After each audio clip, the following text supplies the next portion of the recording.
Welcome everybody to our first ever Bush Farm Pro Insider Summit. I truly can't believe this day is finally here, and I'm so excited to take on the rest of the day with you guys. My name is Kiana, and I'm the Bush Farm Pro brand manager. And if you've been part of our community for a while, you probably would have received an email from me. Maybe join me in on a webinar with Miss Kim, or maybe you've met me at a trade show. Since 2020, I've had the privilege of building out Bush Farm Pro with an incredible team. And truly being with you guys here today is just surreal. Woo! Give it up for Kiana. Let's go. My name is David Gaylord, and I'm the CEO of Bush Bomb. And we'll give it up for me. Yeah. Today is a really special day for all of us. It's actually a chance that we get to step out of our day to day, and that can be hard. But today is really about you, right? Learning, growth, kind of the future. And today's theme is all about confidence. It's a really exciting thing.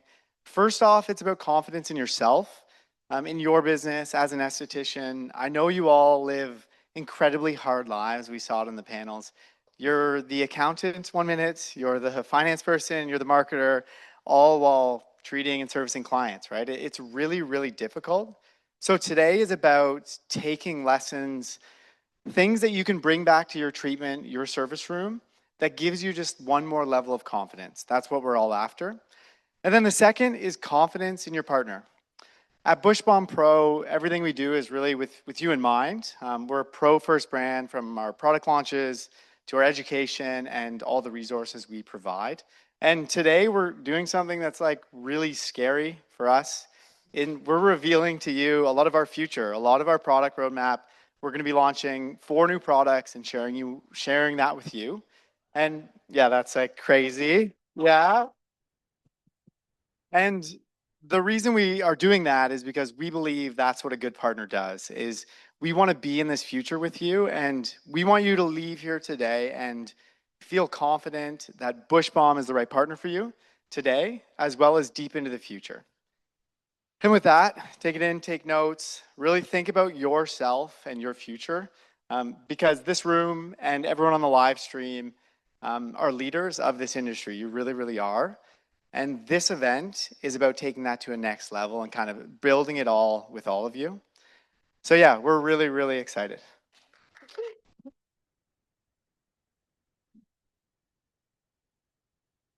And like David just said, the future does start here. And you guys are leaders within the industry, and that means you guys get to decide how we're going to shape the future. After today, the industry's not going to be the same.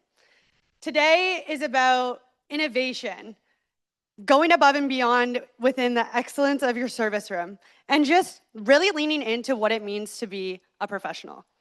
We're going to show the world what it means to be a Bush Bomb Pro.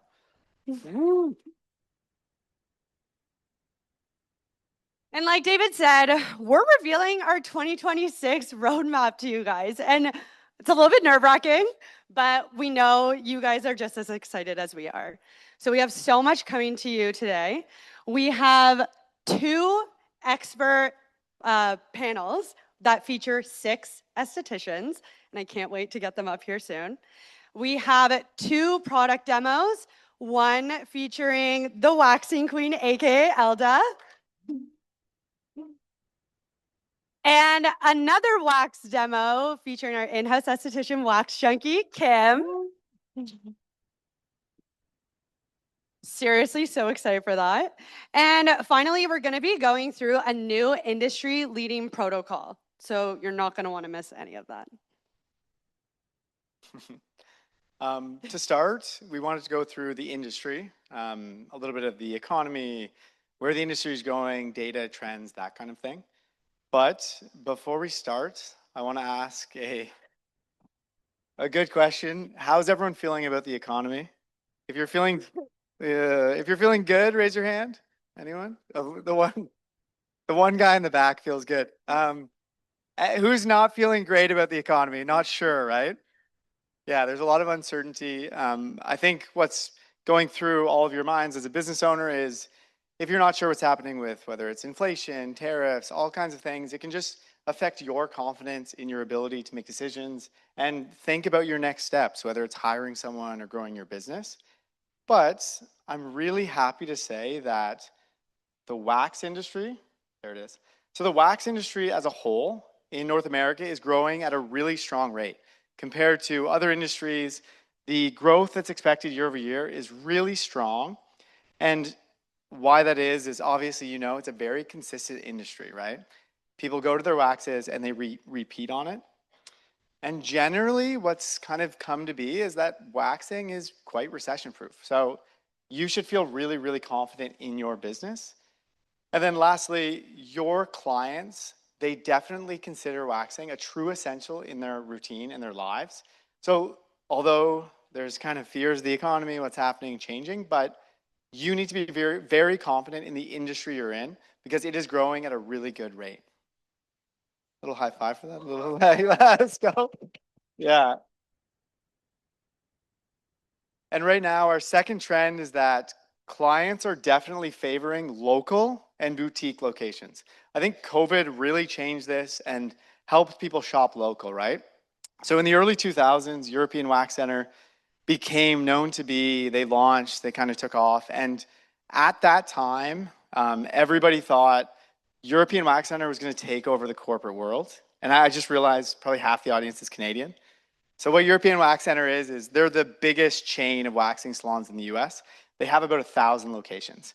So yeah, in the early 2000s, everyone was kind of scared because I'm a local salon, like I want to have a chance. And everyone thought European Wax Center was going to just take over. And I'm really happy to say that hasn't happened.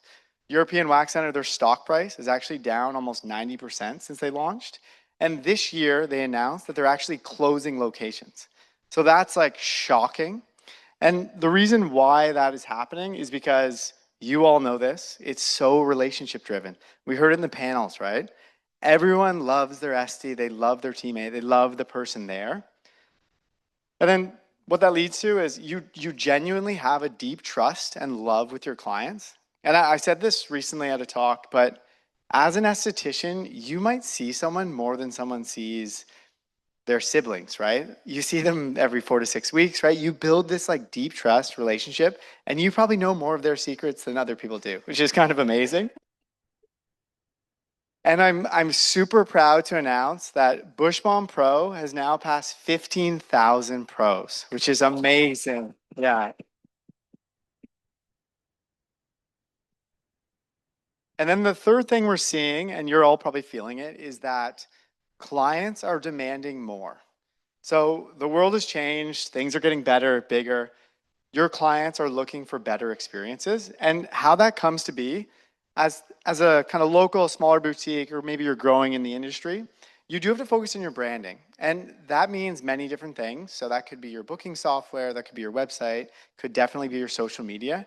You have to come with an identity that people connect with and see. And that's what will drive new clients, but also clients to stick around.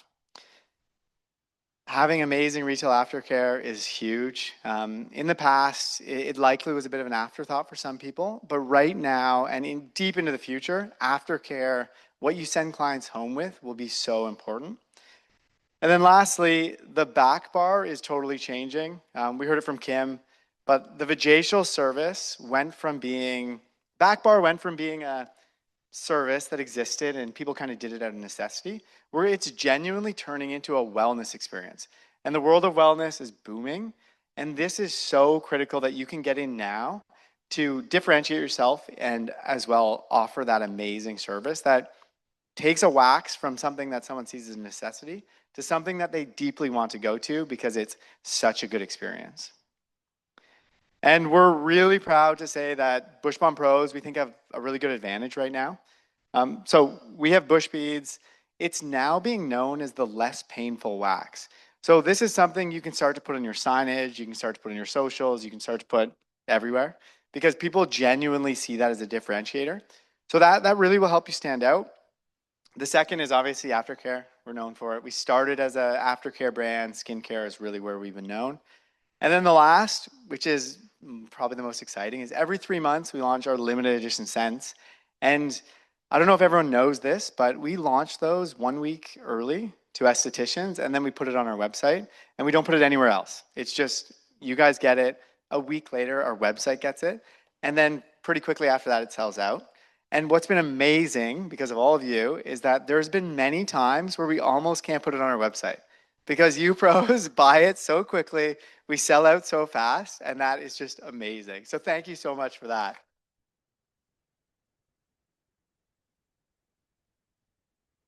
And finally, the last point is that our industry is evolving faster than ever. You guys have access to smarter products that give you and your clients better results. And you guys as solo esties have access to new innovation at a rate that no corporation can keep up with. And that truly is your entrepreneurial advantage.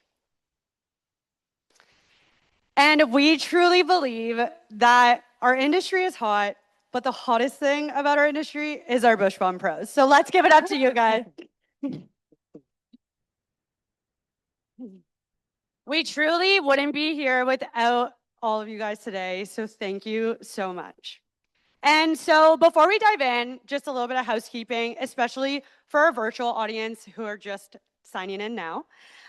We are live streaming this through Zoom. And I just want to let our virtual audience know that we have an incredible team of moderators sitting in the back.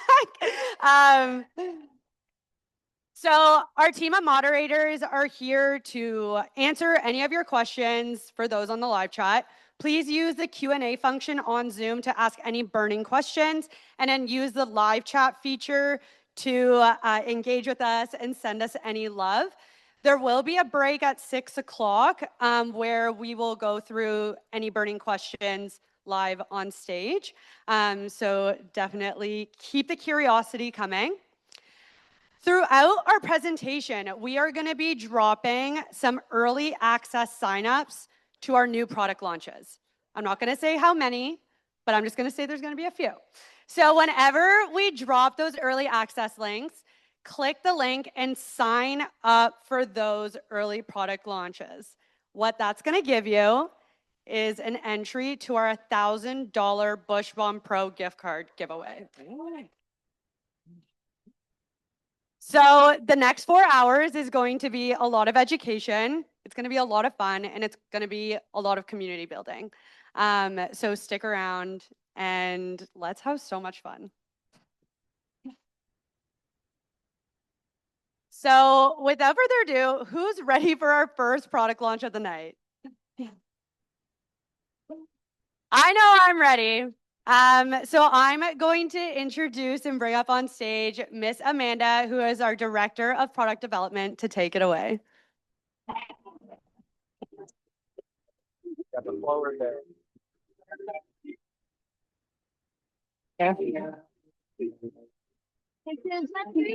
Hello, guys.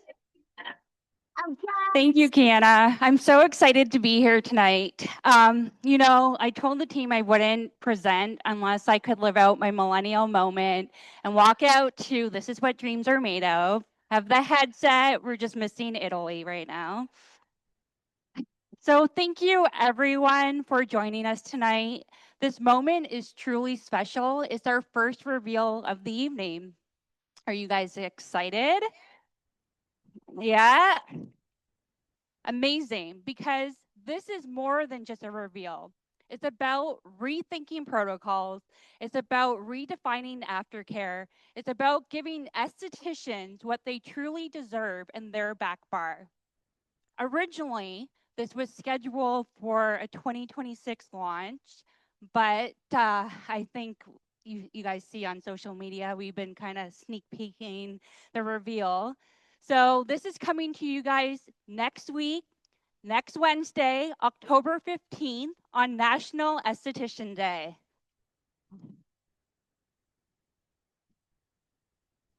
So let's get into it. So in professional skincare, protocols are everything. They define the client's experience, they protect results, and they keep people coming back, building trust. Sorry, I just want to David, sorry.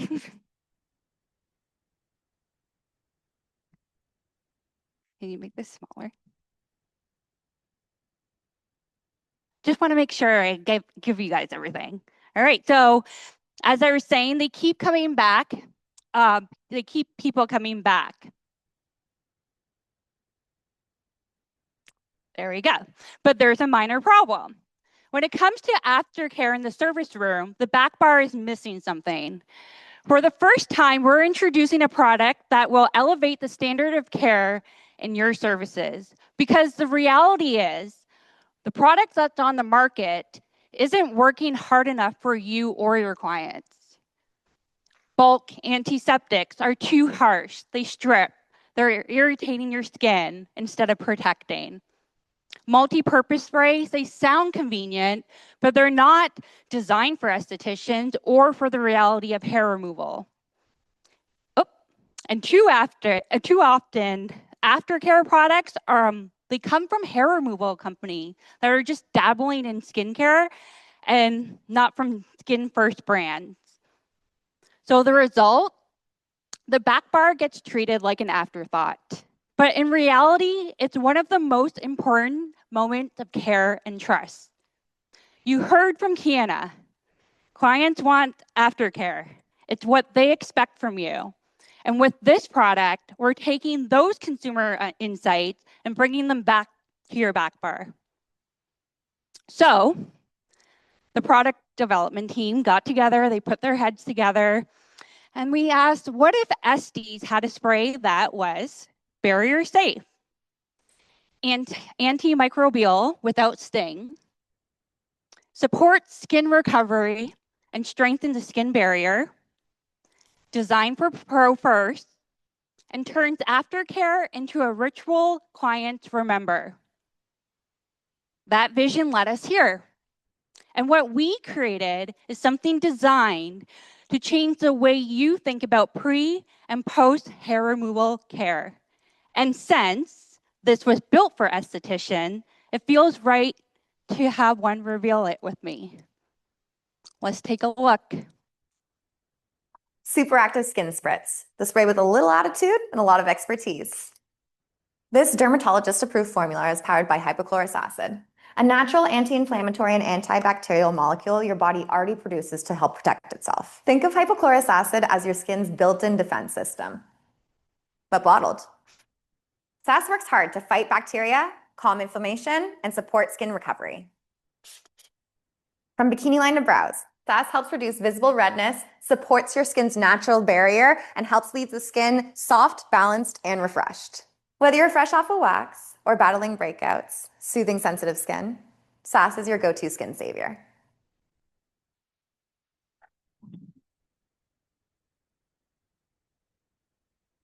Meet SAS, the super active skin spritz. Clinically tested, dermatologist approved, contains high purity hypochlorous acid, and it's designed for 2 moments. Oh, sorry, made exclusively for pros. And it's designed for 2 moments in your service. Before hair removal, to prep and purify, and after hair removal, soothe and protect. So think of it as your client built-in defense system bottled. Now let's talk about what makes this spray so special, the ingredient itself. Hypochlorous acid, or HOCl for short, is something your body already makes on its own. It's produced by your white blood cells to fight germs and help your skin heal. And it's quickly becoming one of the most exciting skincare ingredients in professional skincare. Oh. And this is the reason why. Oh, sorry. It has, just an FYI, this ingredient it's not new. It is used in the medical world. And it's, the reason being is for its trust in cleansing and safety. And it's even used before surgery to prep skin because of its purity and sustainability. And in our industry, it's perfect because it's gentle and well tolerated, safe for your bikini, underarm, face. It's purifying. It helps keep skin feeling fresh and clean. It's soothing. It helps calm redness and irritation. Antibacterial, effective against bacteria, and supports skin balance.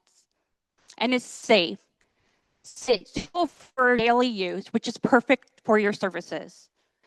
Compared to what's out there, alcohol, harsh drying, disrupted to the skin barrier, witch hazel can be irritating. It's not consistent. Not every client can tolerate it. Hypochlorous acid is simple, effective, and exactly what estheticians need in their back bar. But you might be thinking, Amanda, if hypochlorous acid is just one ingredient, how could SAS be any different from what's already on the market? That's a great question, and I would love to tell you. Hypochlorous acid is extremely unstable on its own. The moment it's bottled, it starts to break down with exposure to light, oxygen, or time. So that means the concentration drops over time, the effectiveness weakens. You never really know how much is still active when you spray it on your skin. So pre-made hypochlorous acid is like opening a bottle of champagne, leaving it on the counter overnight. The fizz is gone, the magic is gone, but technically it's still champagne. So you'll see a lot of products on the market that just list out hypochlorous acid. Ours doesn't. And that's not a flaw. It's the feature that makes our product better. Instead of just listing hypochlorous acid, our ingredient label reads hypochlorous acid bracket derived from water, sodium hypochlorite, phosphoric acid. And here's why that matters. Those ingredients just don't contain hypochlorous acid, it actually creates it. So when combined at the right balance around a pH of 5, they generate fresh, potent hypochlorous acid inside the bottle, keeping it stable and effective. And this matters because we control the pH, so it stays active and effective. We stabilize it using chemistry, not preservative, so that keeps it pure. And we build potency fresh at the lab, not months before it ships. Where others just list out hypochlorous acid, we tell you the how. Because at the end of the day, we're not just bottling a buzzword. We're bottling the chemistry your skin already understands. And that's where SAS truly stands apart. Other products may look the same on the label, but inside, that is where it starts breaking down. So we built SAS to be an easy, profitable add-on to every service. It's designed to be competitive and margin friendly, so you can integrate this into your protocol with confidence. And starting in 2026, there will be a retail size, but here's the key. It will remain pro exclusive. Yeah. So that means no Amazon, no bushbomb.com, no retailers. The only place clients can experience the retail version is through you. Yeah. This isn't just another spray. It is the future of professional hair removal care. With SAS, the Bush Bomb protocol takes a major step forward with hypochlorous at its core. So the next time your skin gets dramatic, give it some SAS. Thank you.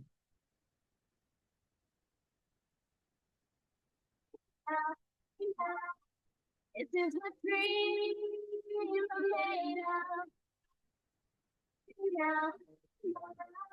This is my dream made Okay, everybody, this is your first chance of the night to join our early product waitlist. One entry in here gives you a chance to win the $1,000 Bush Bomb Pro gift card. If you are streaming in, our moderators have dropped the waitlist link in Zoom. So click it, join. Don't miss this chance.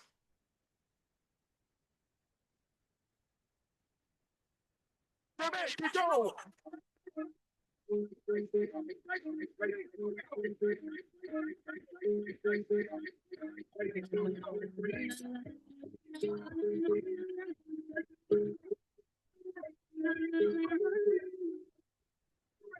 won't break my soul.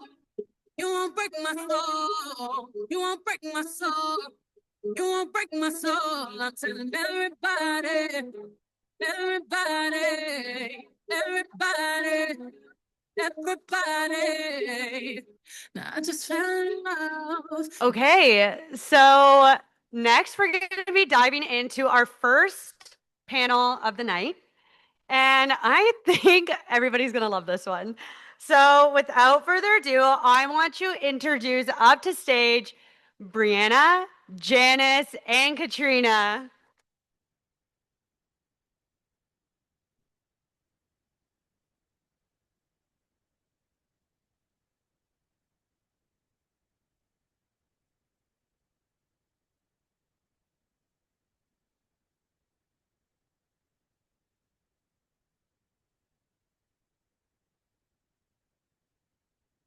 Yes.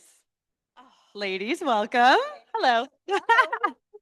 Okay, so this panel is all focused on social media and specifically about the power of posting. We know and have learned that, as an SE, you're not just an SE. You're also your own social media coordinator. You're your own brand manager. So today we're going to dive into how you can turn your social followers into loyal clients who will stay. So I will be moderating this conversation, and I'm so excited to be here with a diverse group of SEs, Janice, Brie, and Katrina. I'm going to get you guys to just do a quick intro about yourself, just where you're from, business name, how long you've been an SD for. Janice, do you want to take it away?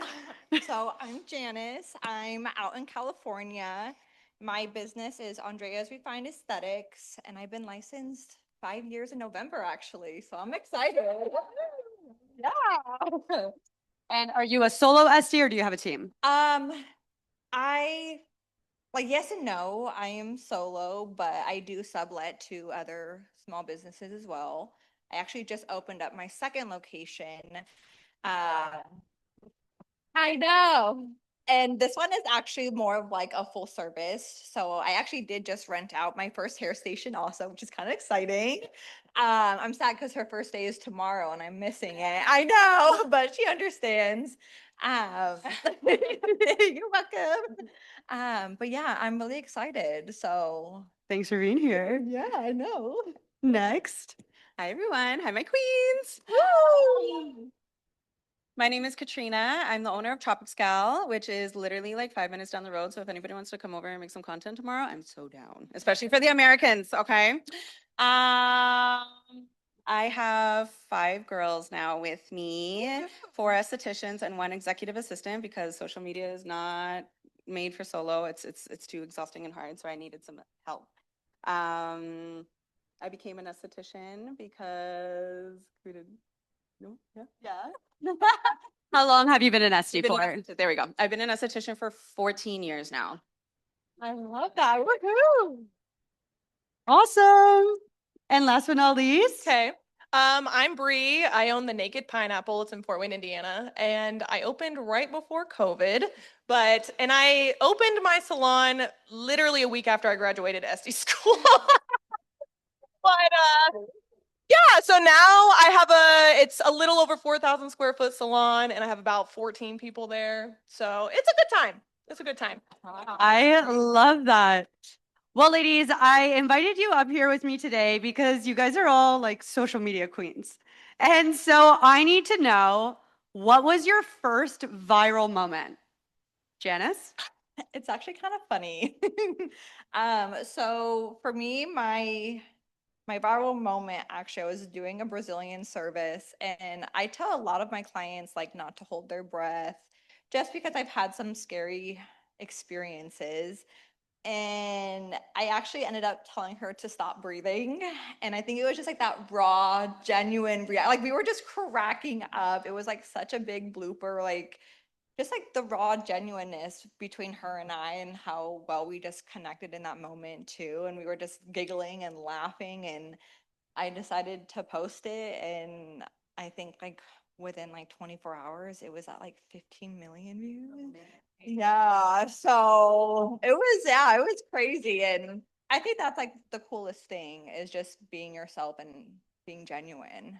And was that on TikTok or Instagram? On TikTok. Yeah. Katrina? So COVID, sad days. I was really bored. I'm a millennial, so I grew up with like, our canons and making music videos and everything. So I was just like, we need to bring some light in this world. It was super, super dark, right? And in Canada, like we weren't even allowed to like sit on a park bench. Like we couldn't even go outside, right? So I was like, okay, let's just start making like stupid shit. And I did. And my viral moment was probably, I was like, explaining how to prepare for a pum pum wax. I say pum pum Brazilian, yeah. And it was just like basically like explaining like, okay, make sure that you book 3 to 4 weeks, but don't shave. And then make sure that you use aftercare, but don't shave. And that one I think blew up to like 50K. And then after that, it just started evolving. I On love TikTok. that. TikTok? Okay. TikTok seems to be the spot. And Bree? Also TikTok. For some reason, TikTok seems to be the thing, I guess. But so I've gone viral a few times on there, but the one that stuck, that was like my most viral, I would say, is there was another lady on TikTok, this is during COVID, when everyone's on their phones. There was another lady who was posting about her PCOS journey and how she was struggling with it. So I just responded and I was like, here's how you wax yourself at home. This is how I wax my beard. So, and it went viral. Everybody was like, wait, you also have a beard? I have a beard. Da, da, da, da, da. And a lot of people don't realize a lot of women have that. So it just blew up overnight, literally. I love that. And so you guys all have these crazy moments. Seems again, overnight, you wake up and you're like, oh my God. I'm sure you guys all felt a little bit of pressure. But how did you keep that momentum going? Did you continue posting the same kind of content, or did you really have to like push yourself outside the box? I'm gonna start with Bree. So I did, only because of the interactions that those posts were getting. It wasn't necessarily like I was like, okay, I'm gonna only make content about PCOS. It was me responding to like comments and just explaining things deeper, and even rude comments. If you respond to rude comments in a positive way, you will go viral. I don't know what it is. But it happens. And so, yeah, people are like, oh, you have a beard, blah, blah, blah. So I'm like, so I respond and I would literally just break down like everything about it, even like kind of medically. And that just seemed to kind of be the consistency that was happening. But it's not like I was like, okay, I'm only going to post about this. I was just like, oh, I'm just going to start posting about things that are quote unquote taboo and make them reality, is what I just kind of focused on. Okay, I love that. And I'm sure like a lot of people appreciated that because Yeah. not a lot of people talked about it. Yeah, Yes. for sure. And Katrina, how did you keep the momentum going? I just continued to have fun. Honestly, I wasn't for anybody. I didn't really realize like the viewers and the likes and everything like that. I honestly didn't know. And I obviously COVID, like we stopped teaching and working. I went back to teaching in November, and all my students were like, oh my God, that's Tropical. Oh my God. I'm like, girl, why are you looking at me like this? And at that time I had like 80,000 followers. And I actually had a student that was like, can I please volunteer and help you? She's like, there's so much momentum. There's more potential. Like just like you can answer all these questions. And I'm like, this is like, I don't know. I was just having fun. Like there was no goal. Like there was no, like, we were just bored. Right. And then she helped me out, and then we just grew. A year later, it was like 100K. And then a following year later, it was 450K. And you know, when you post things and like people are like not engaging, so you're like, what am I doing wrong? And then I tried logging into the app and I lost all my followers. So yeah, but that's okay. We still have 5-star reviews. We just have 100 reviews on Google. So I'm very grateful for that. And we'll talk about it later, but it was a humbling experience. Like I have lost all the followers, but we have like a lot of momentum now on Instagram. So we're really not even focusing on TikTok that much. We're focusing more on Instagram. Okay, so you shifted your platform. Okay, love that. And Janice, how did you keep the momentum going? You know, that's actually a good question. Because for me, I kind of it's crazy because when I posted that, I was actually on my way to Vegas, and my hand is like, "Well, just post another one and just see like how it does." Because I had already like pre-recorded like some services just to like post, and it was like the same thing. It just kept blowing up, and I feel like what worked for me was they wanted to see the service and how I was with my clients. And so I feel like it wasn't necessarily like targeted at anything per se, but I did see that like because I was waxing, I was doing a Brazilian, and of course it's very intimate, you're very vulnerable, and I feel like it's really hard to trust somebody like that. So I feel like just putting myself out there that way is what kind of blew it up and just kept it. And I haven't changed. I haven't changed my content. It's all pretty much the same. So what you see is what you get, and that's it. If you have a good thing going, don't change it. Exactly. I love that. So obviously we were talking about this earlier with Kim as well about like posting intimate services on social media. They make it quite difficult. Like Katrina, you said you just lost all your followers. How do you navigate the restrictions on these platforms? What are creative things that you have done that have helped you escape TikTok jail or Instagram jail? Katrina? We stopped posting poom poom pics because we were just so tired of being shadow banned. Even we were just talking with Allison about it. Like we started doing like the pubic mound and then like having the towel cover. So it was a logo, because obviously we want clients to see the results, right? With different hair types, different skin types, different body types.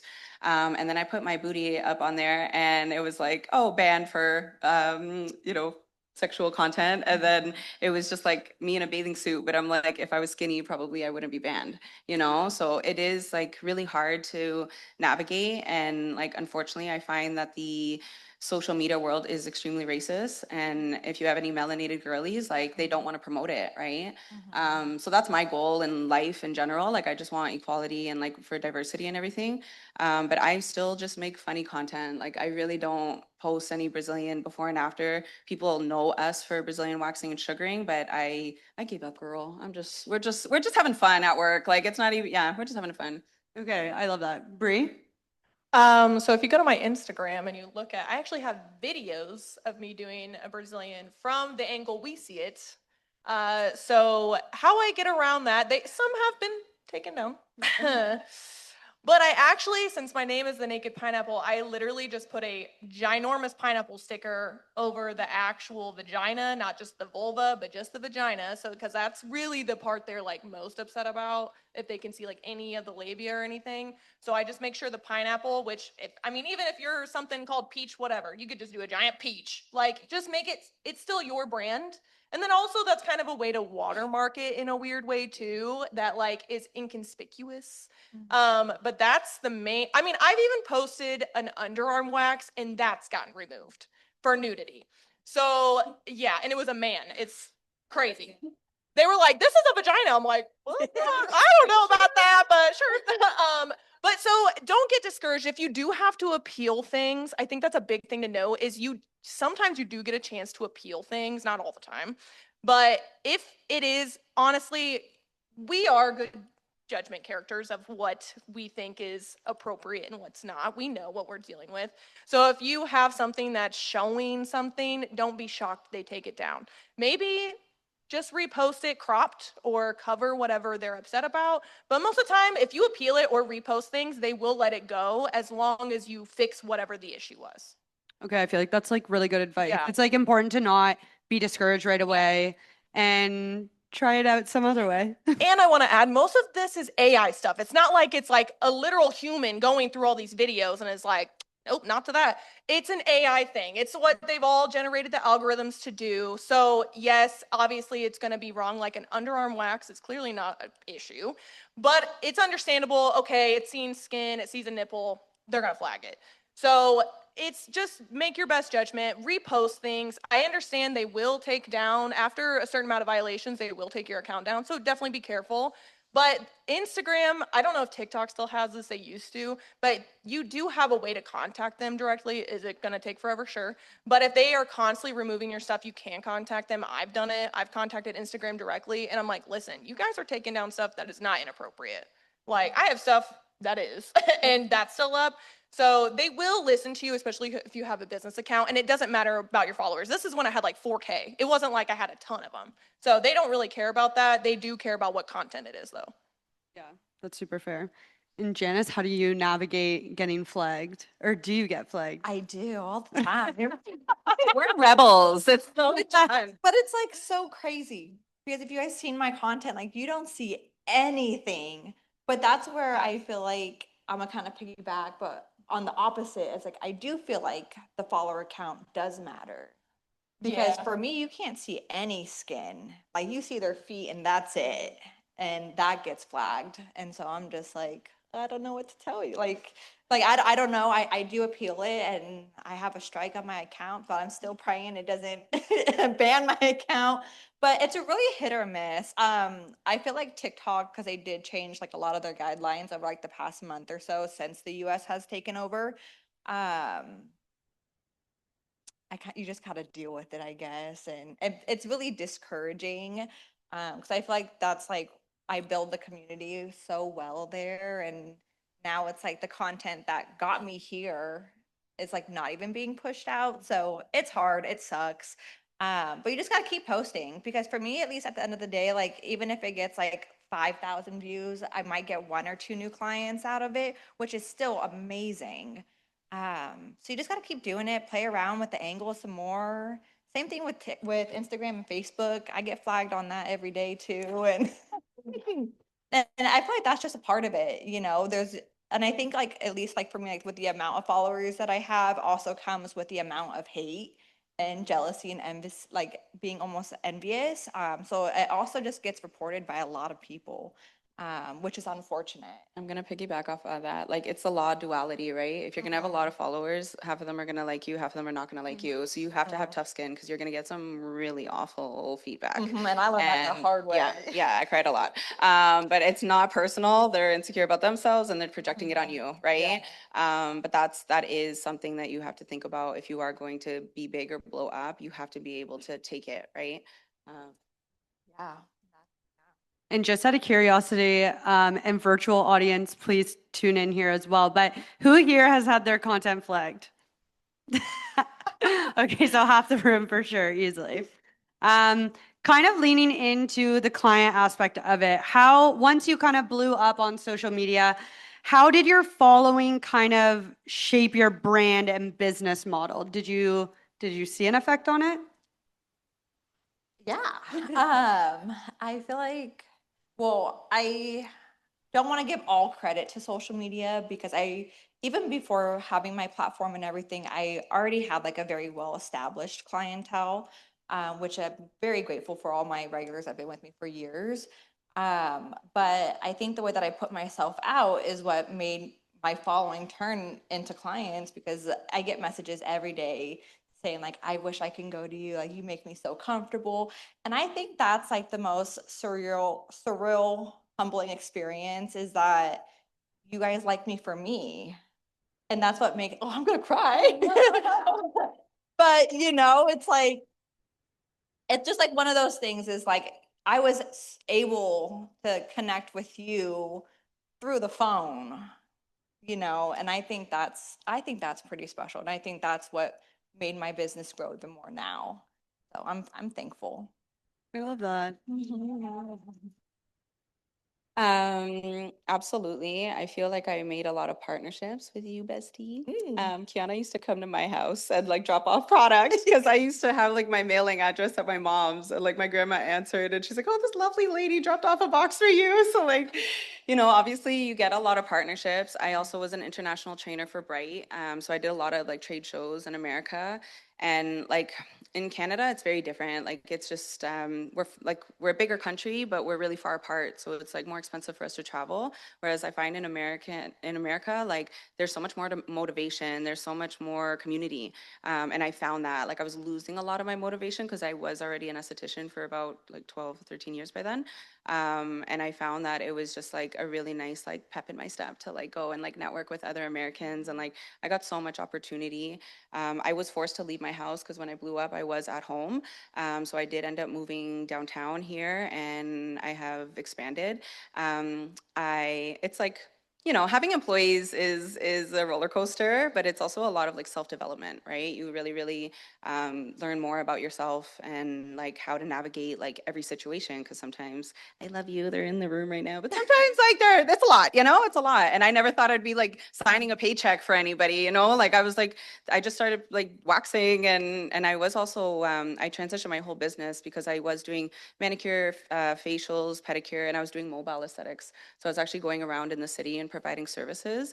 But then I spilled wax in my bag, and that was a hot mess, no pun intended. So I was like, you know what, let's just start doing. And like by the end of COVID, I had clients banging down my door. Like I could not like bring them in my apartment. I wanted to separate home and work.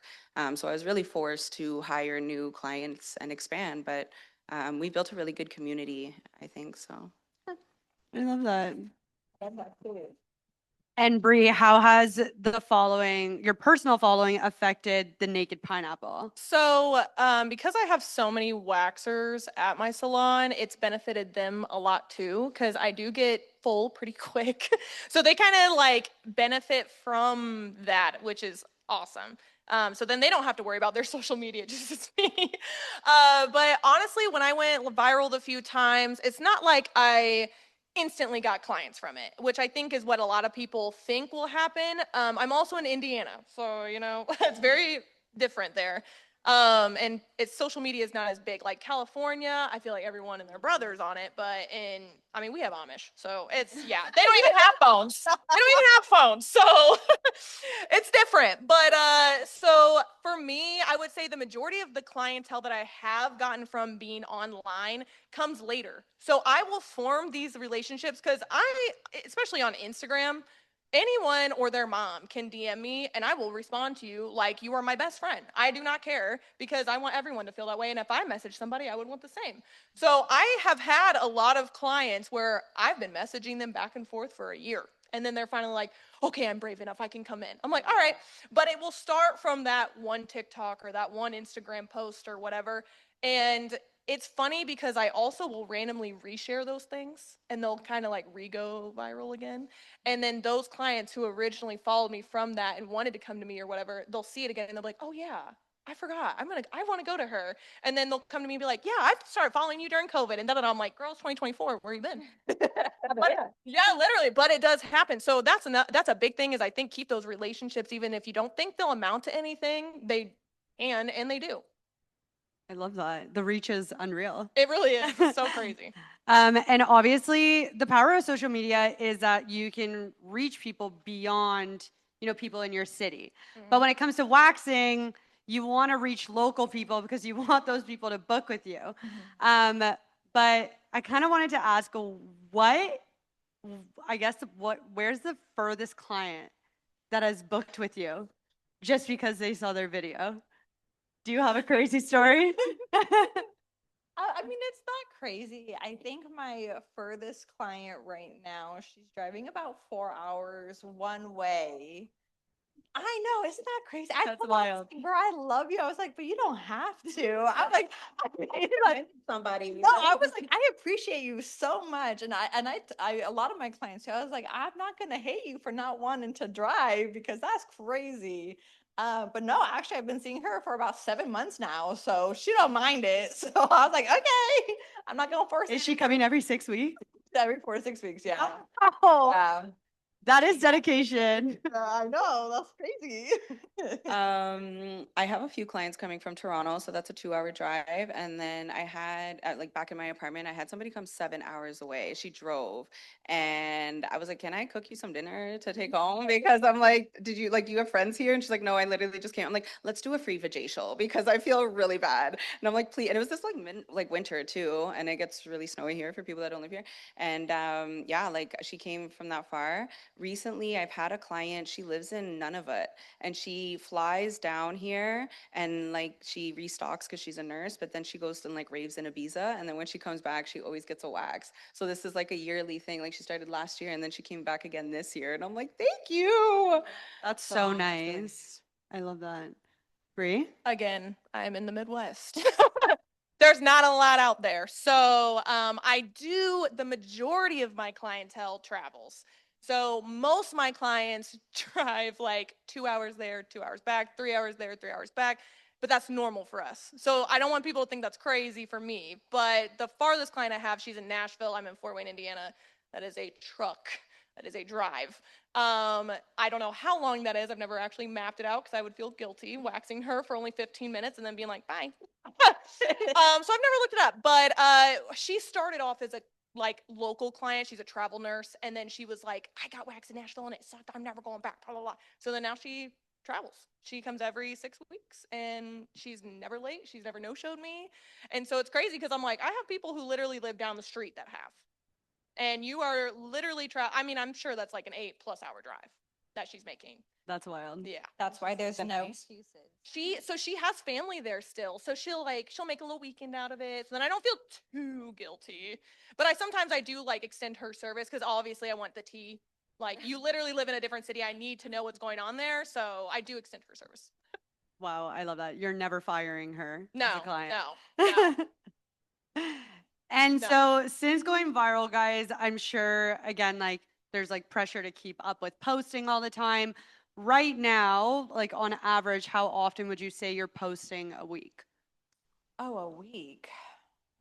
Well, how will we do a day? I feel like I try to post 3 to 4 times a day. Yeah. On TikTok or Instagram? On both.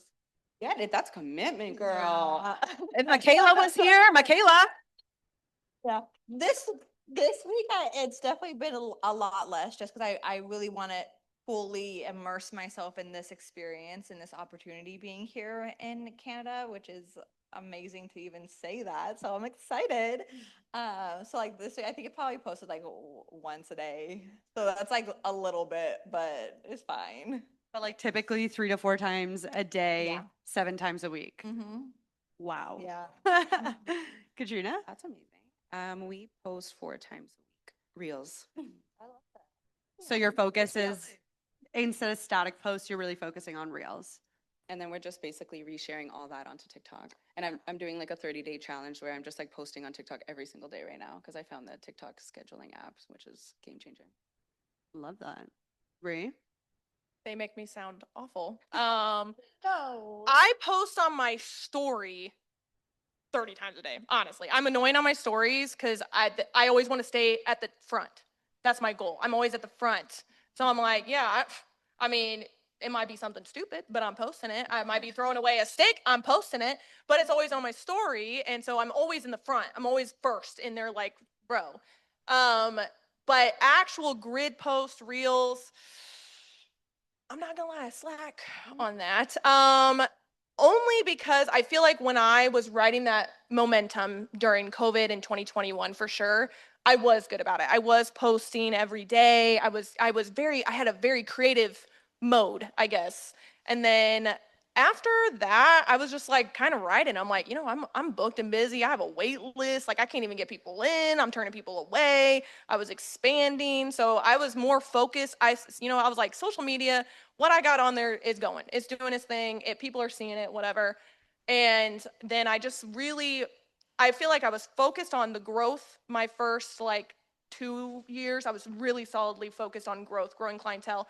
And then now I'm kind of cruising and I'm focused more on helping my team. I'm more focused on helping the clients I already have. I'm focusing on the clients I already have. And I want them to make sure that they feel extremely special, team and clients included. So I've kind of taken a little break on the social media. But being here has definitely inspired me a lot. I'm gonna get back on my game. I love that. And I do follow Bree on social, and she is always at the front. It's a good trick. It's a good trick. Good tips, y'all. And you know what? It works. And one thing about Bree, what I notice that you do is, although you might not be creating your own content, Mhm. what you do such an incredible job is like you repost other estheticians' posts, and you're always supporting other people. I love posting y'all's content. I love it. I love it. And also, I feel like that is not only a good way to connect with other estheticians, which is super important, but I have a lot of people who follow me that aren't where I'm at. So say if I post somebody who's down in Texas and then I have a client or somebody who follows me and they're like, hey, I'm in Texas and you shared this girl's stuff and this looks cool, I'm going to follow her. I'm like, period. That's what I want you to do. That's the whole goal here. I'm not trying to take every client in the world. I want to share them. I want to spread them out. There's so many people. There's so many crotches. You don't need them all for yourself. That's a fact. And now I kind of want to get into like tools and apps. So many resources out there, but you can pick an app or a tool, whatever it is. But what helped you take your content to the next level? Like, what's one thing that you're like, I can't live without this thing? Probably my tripod, if I'm being honest, because I just use my phone.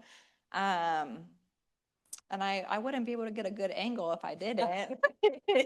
Like, that's it. Like, I feel like I'm so not tech savvy, so I feel so bad. Like, I just use my little old iPhone and I record regular and But I think that's like really important because I think when people, see very successful like estheticians who are posting on social media, they're like, I need to go buy every tool out there to be the best. But in reality, you're using your iPhone, you're using a tripod that I assume you maybe got on Amazon. yeah, 60 bucks. So like you really don't need a lot to get started. Exactly. And I feel like that's like one of the biggest things that made me so relatable is I feel like when people see like you have like this big following, that you have this certain lifestyle, this certain aesthetic to you, or this certain vibe. I'm like, no, like I literally just have my phone, my tripod, my clients, and like that's it. And I feel like that's what really blew me up was like the rawness of everything. And I feel like the least effort, which sounds terrible, the least amount of effort that I put into recording is what blew up. Like I have all my edited ones that, have like the cool little filters and things like that. And those are the ones that flop the most. Mhm. Which is fine, but I feel like the less I was trying to be like somebody else in the industry was not working because it wasn't me. It wasn't true to myself. It wasn't true to my clients either. So I was just like, I just said, fuck it. And that's it. I got my little iPhone and my tripod. Yeah, and it's great. I love that. Simplicity is key. Honestly. For me, would be like more scheduling apps. We were just at Billy Joe's retreat in Winnipeg, and her social media manager was talking about Adobe Express. And so basically, it's like Canva, but better, and you can schedule ahead. Because I find with Canva, it's getting very repetitive. You can tell who's on Canva. You can tell right away, like, oh, they made that on Canva, or they're selling like templates now, right? So Adobe Express is what I'm gonna hop on right away, but I need things to schedule because I want to turn off my brain on Sunday at least. And I don't want to have to like wake up and worry about what time I'm scheduling. That stresses me the fuck out. So scheduling apps, Hootsuite, there's Get Timely, but definitely check out Adobe Express. There is also, it's like a free version, but then you can get another version as well. Paid plan. Love that. I am a CapCut slut. I love CapCut. I do pay for the pro version, but the free version is still fire. CapCut is the tits. It honestly, and it has AI generated like captions and everything, tell me I'm wrong. She is the queen. The captions on your reels get interactions. I feel like if you have like the actual where it like has your words, because a lot of people don't like to watch videos or anything with sound on, I've noticed.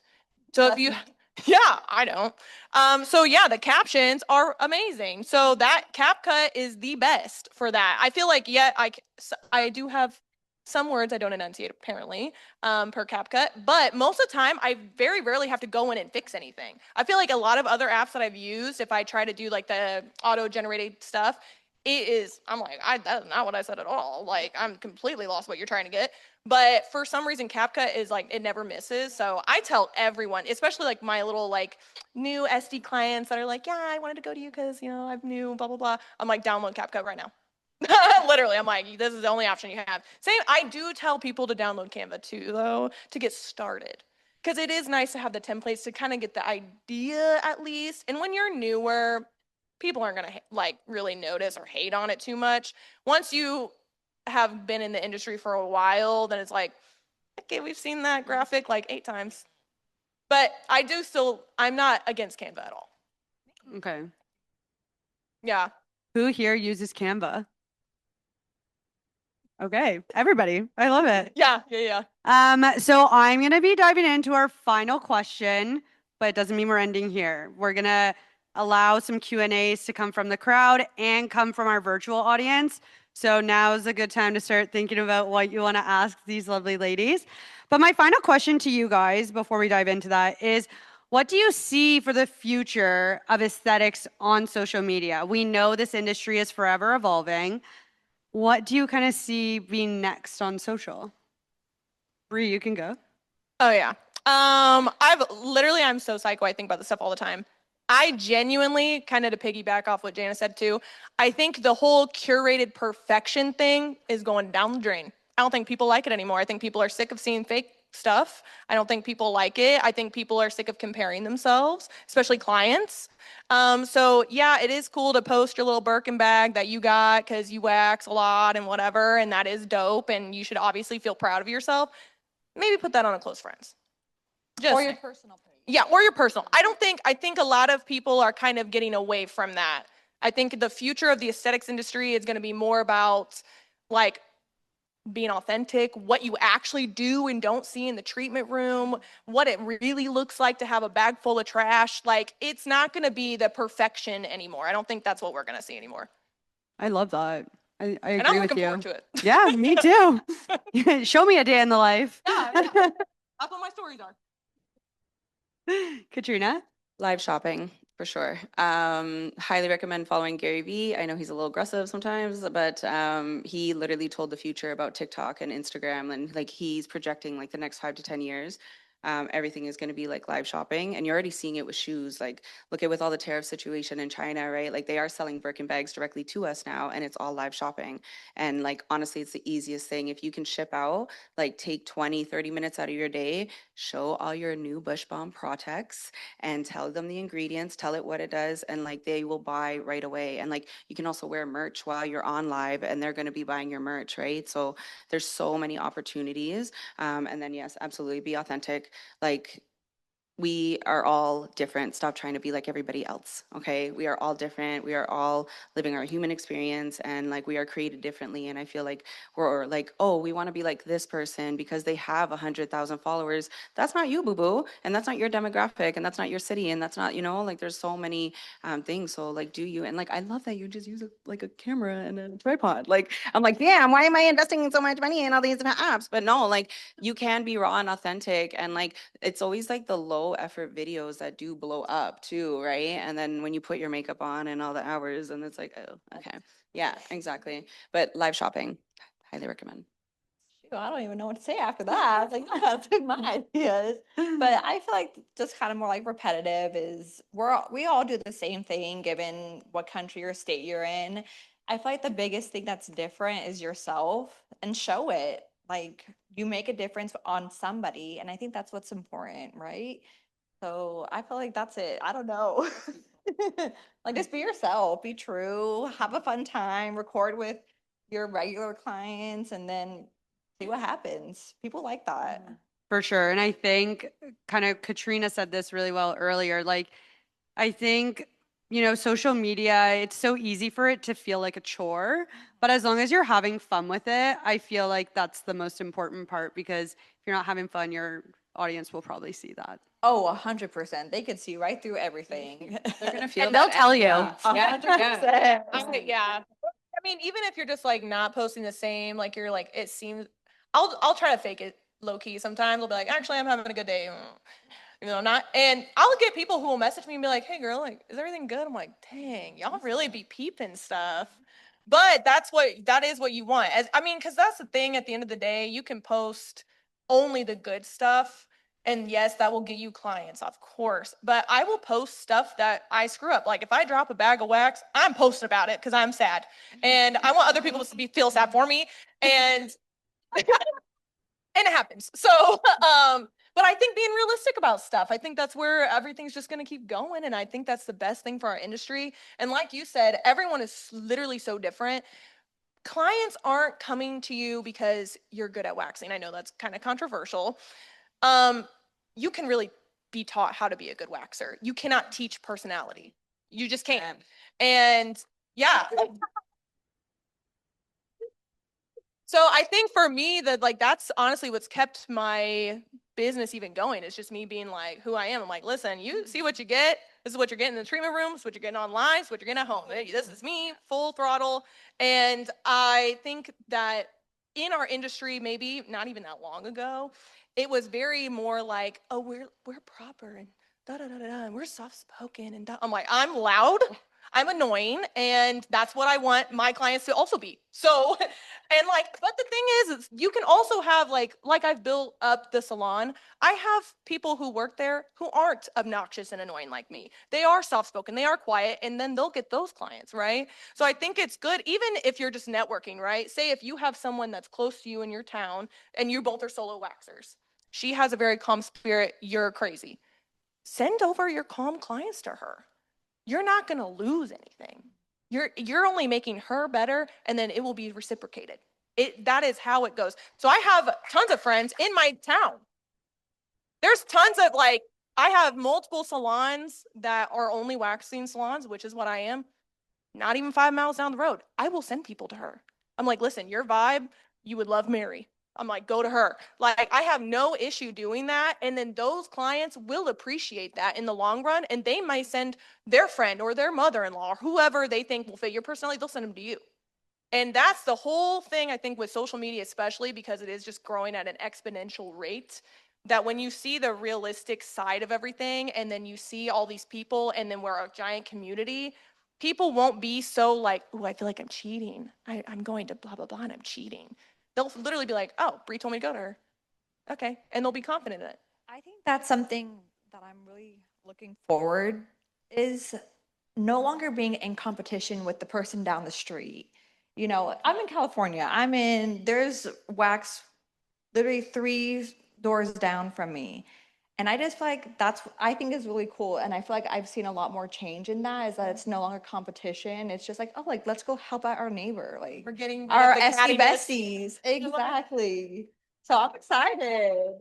It's up to us though. It's up to this generation of SDs to pave the way for the future SDs they can watch us all collaborate and actually be kind to each other and not try to tear each other down, not post each other's videos to talk crap, but to post each other's videos and be like, oh my gosh, look how awesome this is. That's our job. That all of us sitting here, that is our job now. That is our duty for the next future generation. And I can't wait to see how social media will take over because it's just making us all closer. Like I literally knew so many of these people just from social media, and to see them in person, I'm like, oh my God, I'm kind of a fan. I may or may not be obsessed with you. But it's so great that it doesn't feel weird. I feel like maybe even like 4 or 5 years ago, like even during COVID kind of, I would be nervous to be like, hey, I watch your content, da da da da da. Cause I'm like, oh my God, what if she's gonna be mean? Now I don't care. Cause I'm like, honestly, at the end of the day, like we all should really love each other's stuff. Genuinely. There's enough clients to go around, y'all. Enough coochie. I love that. Okay, we are kind of close to time, so I'm gonna start with one question from the audience and then one question from the virtual side. And then if we do have extra time, we'll do another question from the audience. But anybody in the audience, Miss Kim? Okay, this is for Janice. Just because you said 4 times a day posting, I'm shook in the best way possible.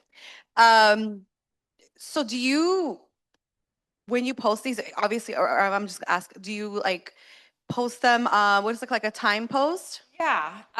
So for me, the best times to post are 10, 12, 2, and 4. Okay. And so if I don't hit that time within 15 minutes, I wait till the next interval, which would be, so if I don't post at 10, 10, 15, the next time I'll post is 12. Do you schedule them or you do it? I do it. I just, Oh my goodness. I just, Ha- 5 minutes, 5 seconds to post it. Fine. no, I don't know. Oh, no, no. I normally pre-edit like the night before and then like, So you don't schedule them to no. put, okay. I okay. feel like for me, it doesn't, because I like to put like my location and at least for TikTok, you can't add that in Okay. the studio part of it. So I'm like, if I already have it edited, it just takes me a quick couple of minutes to tap the location and then upload it. Okay, Yeah. thank you for that. She said it earlier. She's not tech savvy. Really not. Like I'll go into like a 15-minute video. I'll remember the conversation and which part that I want. I go to that, I edit a minute of it, and that's it. Like nothing crazy. Simple. Super simple. For me. I'm gonna throw it to our moderators. Do we have a question from the virtual audience? Yes, we do. Yeah, we do. The question, yeah, I've got it over here, ready to rock. The virtual audience, there was questions around filming clients and it's pretty intimate and there's just reservations about how to go about that. So just any advice on how to talk with a client about filming and bringing that up in conversation. I'll go real quick because mine's super quick and simple. I have it in their consent forms, whether or not they want to be filmed. So I don't even have to ask them. I'll be like, hey, I saw on your consent form you're down, and then I'll film it. That's all I have to do. I don't say anything really. I started with my regulars, the ones that I built that relationship with, the trust, and they're like, hell yeah, do it, girl. And that's it. Oh, sorry. I could yell, but no, I have a form, especially if I'm doing like content, like a long video. I always, especially Poom Poom, I always make sure that they sign it and like it's a 2-pager, like it's very detailed and that I can use it for YouTube, TikTok, anything. But same thing, like with my regulars, they're my ride or die. So like I obviously ask them for permission, but they usually have no problem with it. They're like, I just don't want my face in it. Or if they have like a tattoo, they're like, don't put my tattoo in it, right? So that's very important. Like if they have like a certain like skin tag or something, because not that I don't know their man would recognize them. I don't know, but like it's a personal thing, right? Yeah.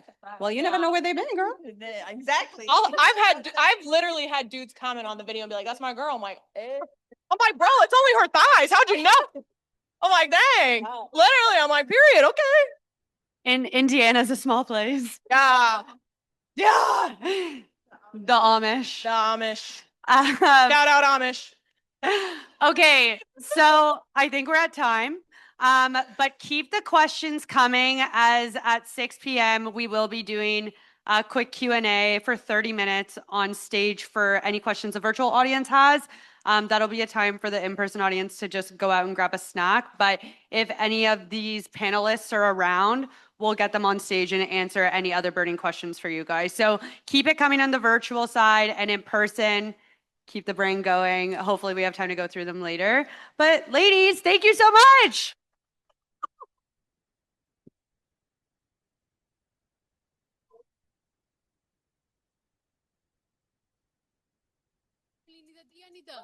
All a bad bitch needed some. Okay, speak. Money.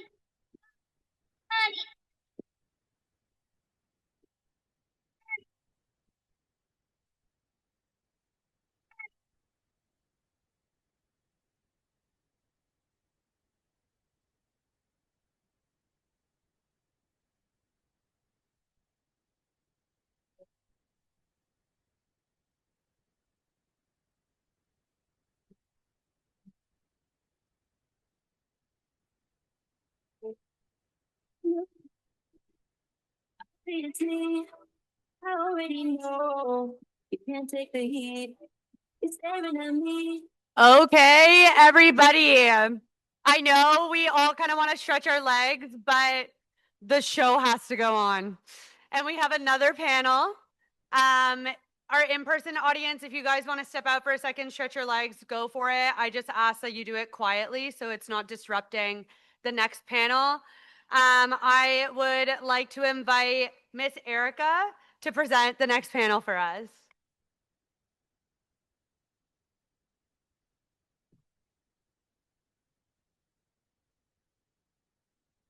Hi, everyone. Hi to my virtual fellow people joining. This is so exciting. My name's Erica. I'm our sales manager here on Bush Bomb Pro. Like I mentioned earlier, but for our new virtual friends, if you've ever spoken to onboarding specialists or your account manager, those are my girls. So we're definitely here to help.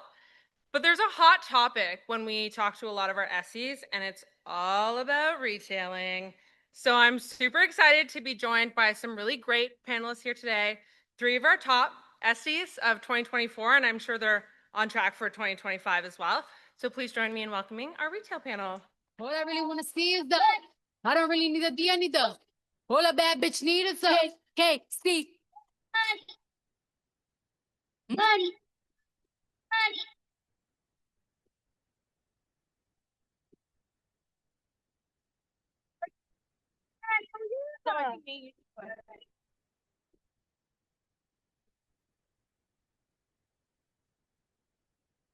Get some water. I'm nervous. Nothing to be nervous about, girl.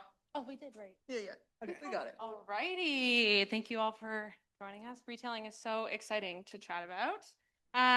Retailing really isn't just products on the shelf. It's about giving your clients the tools to continue their results at home, building trust, and creating a really memorable experience in the service room that also helps build a sustainable revenue stream. Correct. So we're super excited to be joined by some of our most incredible top SEs who will give you tips, advice, secrets to their success if we're really lucky. So I'm going to throw it over to them to introduce themselves. We'll start with Miss Erica, but if you can give us a little bit of background about you, where you're located, your business, SD, and then also throw in your favorite Bush Bomb product. Okay. So I'm Erica number 2, because she's Erica number 1. I started 15 years ago. I have 2 locations. I have a staff of 35 employees, 20 in one location, 15 in another. One's in New Jersey, one's in Florida, so that's a lot. And I think my favorite product would have to be watermelon sugar, just because it smells so good. So no matter what you're doing, you just smell like it, and I just love it. Love. So my name is Liz. I am located in Dallas, Texas. I am the owner of Waxer Sugar Me. I have 4 estheticians, best team members ever. And I have been in the industry for about 11 years, specializing in Brazilian waxing and sugaring. And my favorite Bush Bomb product would have to be the Nude Scrub. Yeah. One thing to point out, I want to make a special announcement. Ms. Liz over here is actually our 2nd official in-house SD.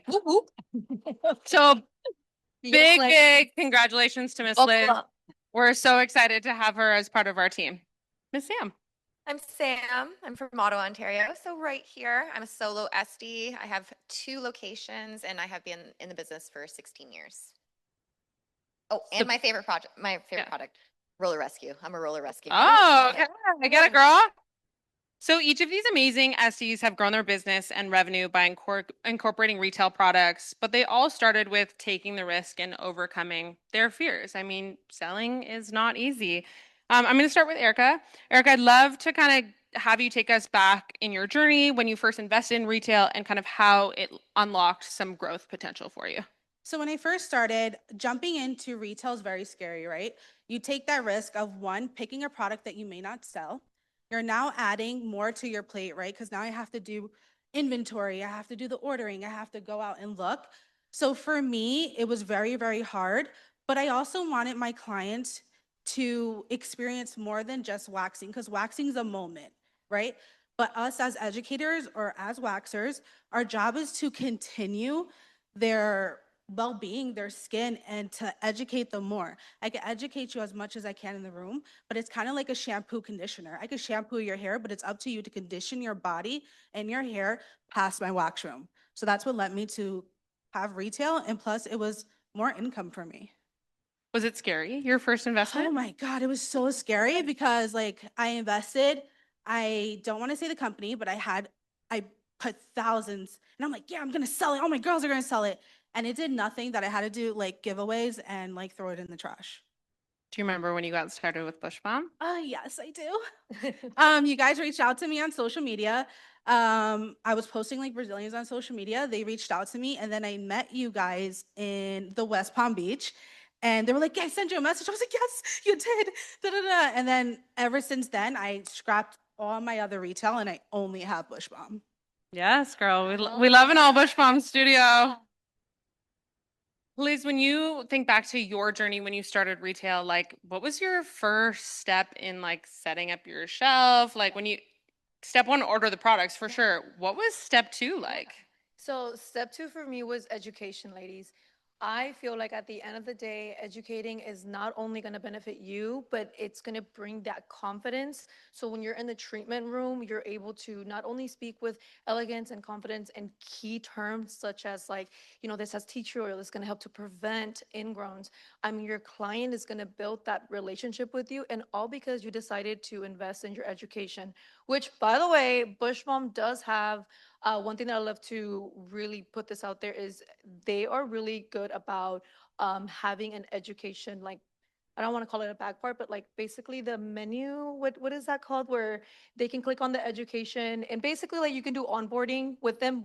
That's one, but they also have the retail booklet. And I think that's amazing because I get it. I think as we all know, retail can be very scary, but use those sources for your own like good. So that way, whenever you have a client, whether it's a difficult client, first time client, or just, your regular, you still want to give that confidence in retail because at the end of the day, retail is going to be your backbone for your business in general.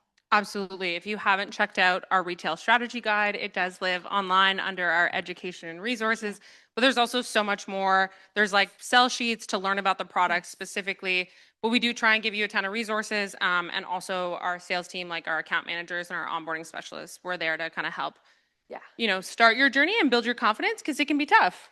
Yeah, absolutely. And then I'm going to throw it to Sam because like Sam has been a pro with us, I think, before we were even Bush Bomb Pro. So like way back when Bush Bomb was just Bush Bomb. So Sam's been rocking with us for a hot minute. But Sam, when you look back to your journey in starting retail, how did you take that step and grow your confidence in saying, you know what, I'm going to do this and I'm going to invest in this and be confident in it?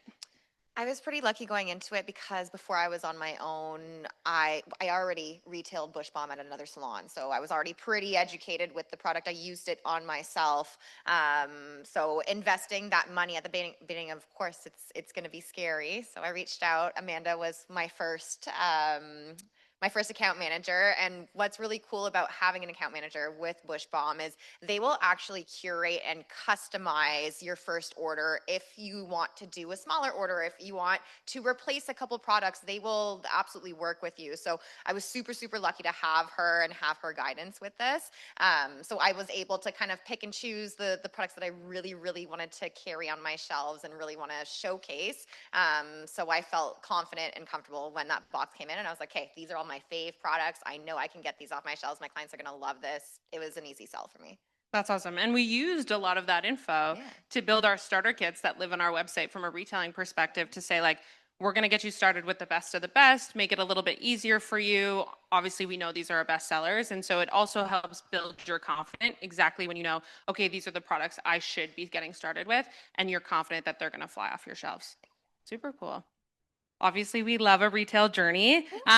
For those that have been in person, that you've heard me say this before, so I'll sound like a broken record, but for those virtually, we have a saying at Bush Bomb, which selling starts in service. And it's really kind of grounded in the fact that educating in the service room is that transitional piece that you need in order to have those products fly off your shelves. So Liz, can you describe how important Back Bar is to your retail journey and your customers?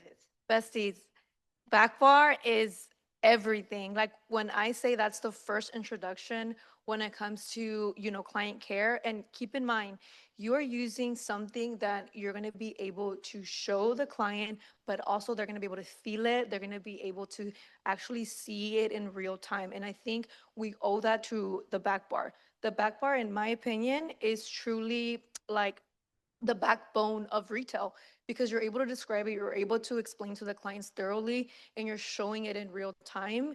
And I feel like clients with that, they just love that, one, the value in it, two, and like you're actually taking the time to educate them, and they have that like sincere with you, like, oh my God, like she's actually invested in me and only me, because I think that's the other cool part, that the back bar with Bush Balm, it sets for multiple like, skin types. So if there's a client that's specifically for like ingrowns, you can easily say, okay, we're gonna go ahead and use the nude moisturizer. So little things like that. I mean, again, you're introducing it, and what better way not to just do it with your back bar, seriously. 100%. Yeah. No, I mean, you totally nailed it. Back bar is definitely a backbone. And Yeah. I'm super excited for SAS to know, add I'm to so that excited. because I think that'll help the journey for sure. Sam, how do you leverage your service room or in-service add-ons like vajacials to educate your clients on proper aftercare routines? I find for me with vajacials especially, if it's a client that I notice that, I'm doing their services and then they are beat friggin' red, which we all have that one client that is just sensitive as a peach. They can benefit from a little bit of extra aftercare in their service. Just mention it to them. I do post a lot of my vajacials, like just even removing them online, but also the display cubes. There's a before and after on your display cube. So on the 6-sided display cube, you can actually turn the display cube and it'll show you a before and an after of the vajacial. I actually have my display cube facing the bed in my treatment room. So people are constantly laying and looking at it and they're seeing it. They ask questions. It's literally a 10-minute add-on. So depending on how fast you are at your service, most of the time I can add that on in the treatment room. And then I also like to give them a little extra at the end. So I use also the mini bottles in my treatment room. So once they're done the vajacial, I always ask what type of oil they want. So even if it's a special edition or one of the oils that doesn't necessarily come in the back bar size yet, it gives them the option to kind of like curate and customize their service so it feels a little bit more luxurious to them. That's actually one of Sam's specialties, and I love when I see this. She'll take our limited editions and kind of have them as her back bar because those are not available in back bar sizes, and introduce clients to the scent or the newer product that way. Sam, like, what's your rotation look like? Do you always have every scent going, or you just I pick always and have choose? every single cent going all the time. I feel like it's worth investing, in opening the smaller bottles if you want your clients to experience that. I'm a very like smell, touch, feel type person. So if I'm going to purchase something, I want to smell it before I buy it. So it's nice to have them all open because even on your retail shelves, it's really nice to have that kind of laid out. So if your client is interested in buying a product from you, they can see, okay, this scrub smells like this, because you can't necessarily have the scrubs open, but the oils smell like the scrubs, right? So just being able to touch and feel the product, I think it goes a really long way. That's fantastic. I'm going to stay with Sam on this topic here, but as a solo SD, you have a bit of a smaller space, so your retail shelves are in your service room. How important is it for clients to see the products as they're laying on the bed for the treatment? Like, how does that actually impact your retail sales? It's so key for me because I find a lot of my clients, there might be a product that they haven't used before. So even like, when Friction Fix launched, it was in a little tiny package, which is so different from the rest of what Bush Balm carries. So when people are seeing this on your shelves and, the branding is just super cute, the boxes are super colorful. So it's visually appealing. People are drawn to it. They're going to ask you questions during their appointments, which also does save you guys a lot of time at checkout, right? So then instead of them, coming to check out and pre-book and you're like, hey, do you need anything, for aftercare? They're already kind of making that list while they're on their treatment bed. And they've already decided before you're even done the Brazilian, what they're taking home with them that day. So when they're off the treatment bed and getting dressed, you can actually grab those products that they said they wanted, line it up for them. It's a way faster checkout process. Yeah, visuals are everything. On November 6th, mark your calendars. We are hosting a live shopping event to actually talk about retail and merchandising strategies, specifically on visuals going into holiday season. So Mark your calendars, sign up for it online. It's on our webinar page, but it's so true. Like, we are visual people, so to be able to see like the scrub and oils together, oh, that's a duo, right? It is really important for clients to be able to kind of make a few assumptions visually before you have to educate them. So I think that's awesome. Erica, as an owner of multiple locations and a big team of SDs, how have you built the customer experience from in-service to retail, and how do you make sure it's consistent across your staff members? I think for us at the Peach Bar, we are very tuned in to having multiple meetings. So not only is it my waxers that I have a meeting with, but I do have a meeting with my front desk also. Because if my front desk is knowledgeable, then my waxers are going to be knowledgeable, and so are my clients. But at the same time, we incorporate it, like she said, into the wax room. So around our studio, we have opened up testers so that they could try it. I believe Bree, which was a lovely idea, I don't know how they thought it, she puts it in the bathroom. So that's like another way, because everyone uses the bathroom, everyone's gonna use the wipes in the bathroom, so that's like our key there also. And then in the room, we incorporate it as our back bar. So I'm going to open up the limited scent, and I'm gonna be like, haha, you can't get this at Ulta, I got it here. And to me, if I'm preaching this, I believe in the product, it's my community, it's what I believe in, then my clients are going to trust me enough to buy it, right? You already believe in me to touch your private parts, right? You are looking to me, looking how my skin is. You see that I open it up for other wax estheticians. So you're going to trust what I say, and it's going to go a long way, especially if I'm using it in the wax room. Yeah, I mean, you guys are the experts. Like, we come to you for a reason, Yeah. right? So if you're slaying our coochies with your wax, we're also going to listen to your aftercare instructions. Correct. And Hopefully. I think as long as you guide them too, like they said, okay, the serum is going to last you 4 weeks. And then another key point is like, stay tuned, because next month it's going to be this scent, or next month's going to be that. So you always keep it on rotation, and it's in their mind, especially when they go home and they have the scrub in their bathroom, right? They have the serum. To them, it's like, I gotta book my wax appointment. I gotta do this. I gotta do that. So that way you're constantly like peach bar, peach bar, peach bar, peach bar. So you're always going to have that return. Yeah, that's a great way to build excitement. And it's one of the reasons why kind of David mentioned earlier about our limited edition scents, Yeah. because, you know, those who have been with you for a long time, they know Bush Bomb, but it's important to keep that aftercare routine like exciting for them. So how do you guys continue to create excitement across different retails, like especially when we're launching all new fun stuff? Like, how do you educate on newness, whether it's a new client or a returning client? That's a hard question. I think it's more an in-service thing, correct? When they're laying down, yeah, you could have a normal conversation. Like, I always start the same thing. Okay, take everything from the waist down off, hop up on my bed, open butterfly. When's the last time I seen you? Okay, have you been exfoliating? No, you haven't. I see that there's, dead skin on your strip. Let's make sure we're doing this every other day, right? Because if you tell somebody you're going to exfoliate 2 times a week, okay, I exfoliate Monday and Tuesday, Wednesday, Thursday, Friday, Saturday, I'm gonna take off. But if you tell them every other day, you're now making it a routine. And I think that's the only way you're gonna keep up with it, especially new scents and stuff. It's just routine. If you get everyone into the routine, then I think aftercare is gonna flow a lot better for you.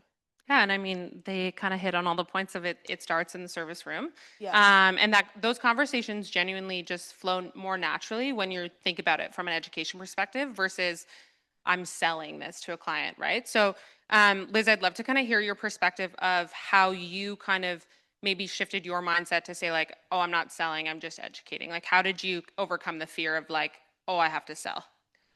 I think the way I overcame it was making it very authentic. So sometimes we're always gonna have to have that education in the background, but making it authentic with every client, bringing it very casual. So I honestly like to analyze the skin in the treatment room. So I am talking, I am like catching up with them, but I always close it with retail. And again, I know it's hard not to sell, but you're not selling, ladies. Like, you're bringing value to that client's skin. So my thing is more of, hey, for instance, just a quick example, if I see one of my clients hasn't like purchased any products, and by the way, if you want this little tip, just go into like your account and you can see obviously like the products that they've purchased. So if they haven't purchased, ding, ding, ding, that's going to be one girl that hasn't purchased anything. And you can just slowly bring that conversation very authentic and be like, okay, so what's going on? Like, I see that we're getting some ingrowns here. Tell me a little bit about your aftercare. And honestly, they're gonna be honest with you, right? Because they're chit-chatting and they're gonna be like, "Oh, well, I haven't done it. I've been so bad at it." You know, you're naturally just bringing it into the conversation and be like, "Hey, no worries. We've all been there. I mean, because it's true. But let's go and get back into that roadmap so that way we can achieve smooth skin and it'll be a less painful discomfort wax." When you say those key terms, like I do feel like clients like that snaps to them, and you're not like selling, you're not like, here's the scrub, like you're actually guiding it, pinpointing the situation and making it into a value result. So I think that's kind of how the way I like to kind of go in, very casual, but just kind of customizing it with whatever I see. Yeah, I mean, asking the right questions is Yeah. everything. Yeah. One thing we learned at Bush Bomb Pro coming out of our top retailer interviews last year. So for context, our top retailers, we meet with them every year to kind of understand what they're so successful at, was kind of the question. What's the first question I should ask in the treatment room? And it really revolved around, what's your plan for aftercare? Right. It's an open-ended question, and it allows them to say, well, oh, I don't have one, or I was going to use this. And so it really does kind of kickstart the education. Yeah. Can I add something? Yeah. And also, ladies, you have to always remember that you're not selling, you're just giving a great value to your clients. Like, that's how you have to see it. 80% is what they're doing at home. The 20%, that's what we're doing. So always kind of convert those conversations. And I promise you, your clients are going to be able to see the value and like you care about them. Like making this about money. It's more of the care of the client, and that's where you'll see like your revenue just kind of like come in, and you're like, it's just recruiting every 4 weeks, so I think that's awesome. Such great advice. Yeah. I mean, retailing journey doesn't have like, it's not always easy, right? Yeah. Can we kind of dive into some challenges? Sam, I'll probably touch on you on how do you balance like educating, selling, but like you've got booked and busy schedules. Like if you're getting someone in 15 minutes, how do you keep aftercare or that conversation top of mind? I mean, we all tell our clients, the 24-hour rules, kind of like what they're supposed to do, what they're not supposed to do. So that is coming out actually while I am performing my service. So I am, again, saving time while I am educating my clients while performing their service. So I do have that little bit of extra time at the end. For new clients, I actually do book an extra 5 minutes onto their services because I find sometimes people need a little bit more hand-holding or they have no idea what they're supposed to do afterwards. So it's really important to take that time and educate them on what they're supposed to be doing with their skin after service, because if they're not following the rules, you're going to get somebody come back to you and say, hey, I have red bumps, or hey, I went to the gym after and I was super sweaty and I got this, or I have some irritation. I always leave it open-ended, and I give them one of my cards before they leave to make sure, like, hey, if you have any reactions, any questions at all, because I know it's a lot to take in while I'm ripping hair out of your vagina, like that sucks. You let me know, because I might have missed something or you might have missed something. It's really hard to kind of take in all that information at first. I also like to, if I have a client that is maybe a little bit more budget conscious, I really like to use the minis. The minis are such a great tool because a lot of them do come free gift with purchase with a lot of the bigger orders. So using those to your advantage and using them as little samples. If I have a client that I know she's already pre-booked her appointment and 6 weeks from now, she's going to be back. Just because she's not buying an oil today doesn't mean that she will not next time. So let's give her a little oil so she can try it out, because I know that she'll benefit from it and I know that she'll love it. So the next time that she comes in, she's going to want the full size. Easy sell. Yeah. And you're investing in that client at that point if you're giving out a sample, right? That's super hot tip. Love that. Everyone dreads hearing the word no, myself included, especially when you're like, I just killed my education in the service room, and the client's like, no, thank you. Erica, how have you kind of maybe overcome the dreaded no? I feel as though I don't really get a no, just because my clients see me as an educator. So to me, if I'm recommending something to you, it's because you need it, right? I'm not going to recommend the lemon lavender to someone who doesn't have dark spots, but I will recommend a nude if you're more sensitive to scents. So I think because I believe in the product, I use the product, I post about the product, I educate not only my front desk, but my waxers, and we use it in our treatment rooms. It's hard to say no, but I kind of do what she says. My first time clients, we just give them the samples. Here you go, try it out, guarantee you're gonna be back for it. And that seems to work. I am really big in both Tampa and in Jersey. I'm next to colleges, and what college girl doesn't want cute bottles on their shelves? So it helps that everything's color coordinated. It just helps that it's like bright pink or bright purple and scented. So the college girls go crazy, and I'm lucky enough to be in both college towns. It's awesome. Okay, before we wrap up, I've got kind of 2 questions, so I'll kind of have you guys answer one by one. What moment made you realize retail could transform your business? I'll go first. So for me, when I first started, I started off as a solo waxer. I worked at European for 4 years. I got tired of making someone else money, so I was like, shit, I'm gonna make myself money. So for me, when my client came back from waxing, she's like, oh, I'm getting bumps. And then when I recommended her a product and she used it, and she was like, wait, this worked. It was like an aha moment, because to me, I charge pretty cheap. I only charge $45 for my Brazilian. So if I could give 45 and now I'm adding 24 on top of that for selling a product, it was easy money that I'm not spending extra time doing, right? It's not something that I have to wax. It's not something that I have to really, really talk about, but they're buying it. So it's adding extra revenue. And since I have so many girls doing it, they get 10%. So why aren't they selling it, you know? Amen. We love money. Liz, what about yourself?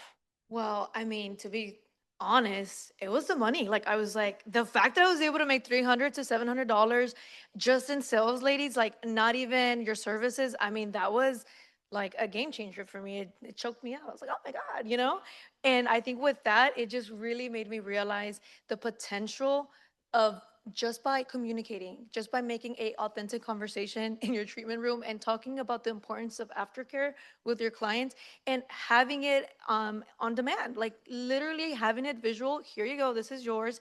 I mean, the fact that you can provide a service and along with products, I mean, it elevates everything. It makes you look, I mean, it just makes you stand out. And when you have great products, ladies, the value itself will speak. And I promise you, like, I'm sure every one of you have tried the Bush Bomb products, but I feel like clients come back and they're like, dude, like, I love these products, like these, like it's clean. I don't really have to worry about anything. I mean, that's a win-win for your pocket and your client. I think to piggyback off of her, it's also an ego boost, right? Because now you're not just a waxer, you're not just an educator, but you're a brand builder, right? You have to take that and put that on your resume. I'm helping put Bush Bomb out there. I'm helping promoting a company that I believe in, correct? So I think if you join that community and you're helping, you think that way, I'm building a brand, it's more money in your pocket. I'm not gonna lie, it's more money. Yeah. Our pros are everything to us. Like you guys are our DNA. Sam, quickly, what was your aha moment of transformation when it came to retail? There's a couple of things for me. So demand was one of them. Your clients are coming to you and they literally have no idea what they're doing or what they should be using. So even if you don't have retail on your shelves, they're still going to come to you and be like, and you're going to tell them their aftercare instructions. And they're going to be like, okay, but what should I be using for aftercare? I don't really know. And then a second one for me is quality of the skin. Like when people are exfoliating, it makes your job so much easier. The hair comes out so much cleaner. You're getting less breakage. Like your clients are happier with their results. So that's creating a really long-lasting bond with your service provider when you are getting those results that you want and you're paying for. So I think that's really important. I love that. You know, it does take a bit of money to make money, and you have to have the products in stock to sell them. If each of you could go back and give yourself advice on getting started with retail, what would you tell yourself? I think that's a two-part question. I think that's a two-part answer for me. First thing first, I would say resonate yourself with a company that you believe in. That means like you match their morals, because if you match that, your relationship with the company is going to go super far. And secondly, start small. Don't dump thousands and thousands of dollars. Pick 2 products that you like, right? If you feel as though Nude and Bermuda are going to sell for you, pick Nude, pick Bermuda, start small. Once you start seeing that fly off the shelves, then go ahead, add the lavender. Go ahead, add the Sweet Escape. Start small and work your way up. So that way you feel as though it's working and you didn't waste your money. I love that advice. Liz? Love that. I would say don't overthink it. Just do it. You know, one thing I can say is there's never the right like protocol to sell as long as you educate yourself on what you're going to be selling and the products that you read your key ingredients, you're learning you know, the differences of the skin types. I promise you it's going to just make it feel, or at least I would tell that to younger Liz, like it would have been so much easier because I was investing on all these other products that I didn't even know what they had. Like, I'm like, what is this? You know? So the fact that when you just educate yourself and you naturally can make a conversation of what you know behind bars of the product, I mean, it's a game changer. So yeah, I think I would say that to younger Liz. Yeah, you're asking your clients for the tea Yeah. anyways. Yeah, Might as well ask exactly. them what their aftercare routine Yeah. is. Correct. Sam, what about yourself? I agree like majorly with what Erica said is like choose a brand that you resonate with, that you really like are passionate about, because if you're passionate and you're excited about the brand, then your clients are also going to be excited about the brand. You know, these are quality ingredients. For me, this is a local brand. I'm really, really passionate about supporting local Canadian brands. So that's what really did it for me. And again, start simple, see what you can sell. You know your clients, you know what they want. So if they only want an oil, only carry an oil. If they only want an exfoliant, only carry the exfoliant. Kind of take it step by step. You can always order more later. And if somebody orders something or wants something that you don't have, you can get it in a couple days. No biggie. Yeah. Awesome. These are such great advice. I think retailing is just a scary topic for a lot of people, especially when waxing, sugaring, laser, whatever it may be, is your primary focus. This can sometimes feel outside of someone's wheelhouse. So I think there was a lot of really great advice in the I- panel today. I think it's only scary because you don't believe in it. I trust me, we've been in this industry for so long, right? Yeah. 15 plus years, 14 plus years, 11. I've worked with other companies. I still to today work with other companies, but because Bush Bomb, like I believe in them, it feels like family, right? I could come here. I've never met Sam before, but we're besties, Yeah. right? Kim, I've seen her twice, but I opened up my vagina to her. You know what I mean? Like Liz, okay, you don't want to be alone. Let's do breakfast. Let's do this. But it's because we created a community. Bush Bomb has created a community for us, so it's so easy to sell them because you're using them and you believe in them. Yes. Erica, can I give a quick tip by any Yeah. chance? So I know a lot of times, because I hear this all the time where people say, like, I don't know how to sell, or like, I hate the word no, right? Like, I don't know where to start. I will say one thing is don't look at it don't take it so personal. You know, I think back then I would take it like, I would just get so mad at myself or like kind of tell myself, like, what am I doing wrong? It is not rejection. It's just a redirection, ladies. Meaning it could be basically the client just probably doesn't have the budget for it or just lack of knowledge. So what I love about Bush Balm is they have key like just benefits and just key detail words that says gynecologist approved, dermatologist approved. So like make sure that when you are like hearing the word no, just soak it in and plant the seed with every client you get. Because again, we do a like repetitive job, which we love our career, but what I'm trying to say is like your client isn't going to remember what you said like the next month. So plant that seed, show them and like talk to them about the value of the products and make sure you're using those key points, and I promise you like that no will convert into a yes. Yeah. Yeah, I love that. I mean, it is all about starting somewhere Yeah. and taking a bit of risk, but we're all not in it alone. I think conversations like today remind us that we're all part of this amazing and unique community. And obviously, Bush Mom, we get to be a part of it as well on a small scale, but it's really about learning from one another. And we had a great just social panel. Like, check out people's pages. They post their shelves, like, look at their setup, look at what's flying off their shelves, learn from one another. And at the end of the day, we're here to support each other. And really, it's just products sell themselves Yeah. sometimes. So get to it. Yeah. Amen. Very good. Thank you, ladies. Thank you.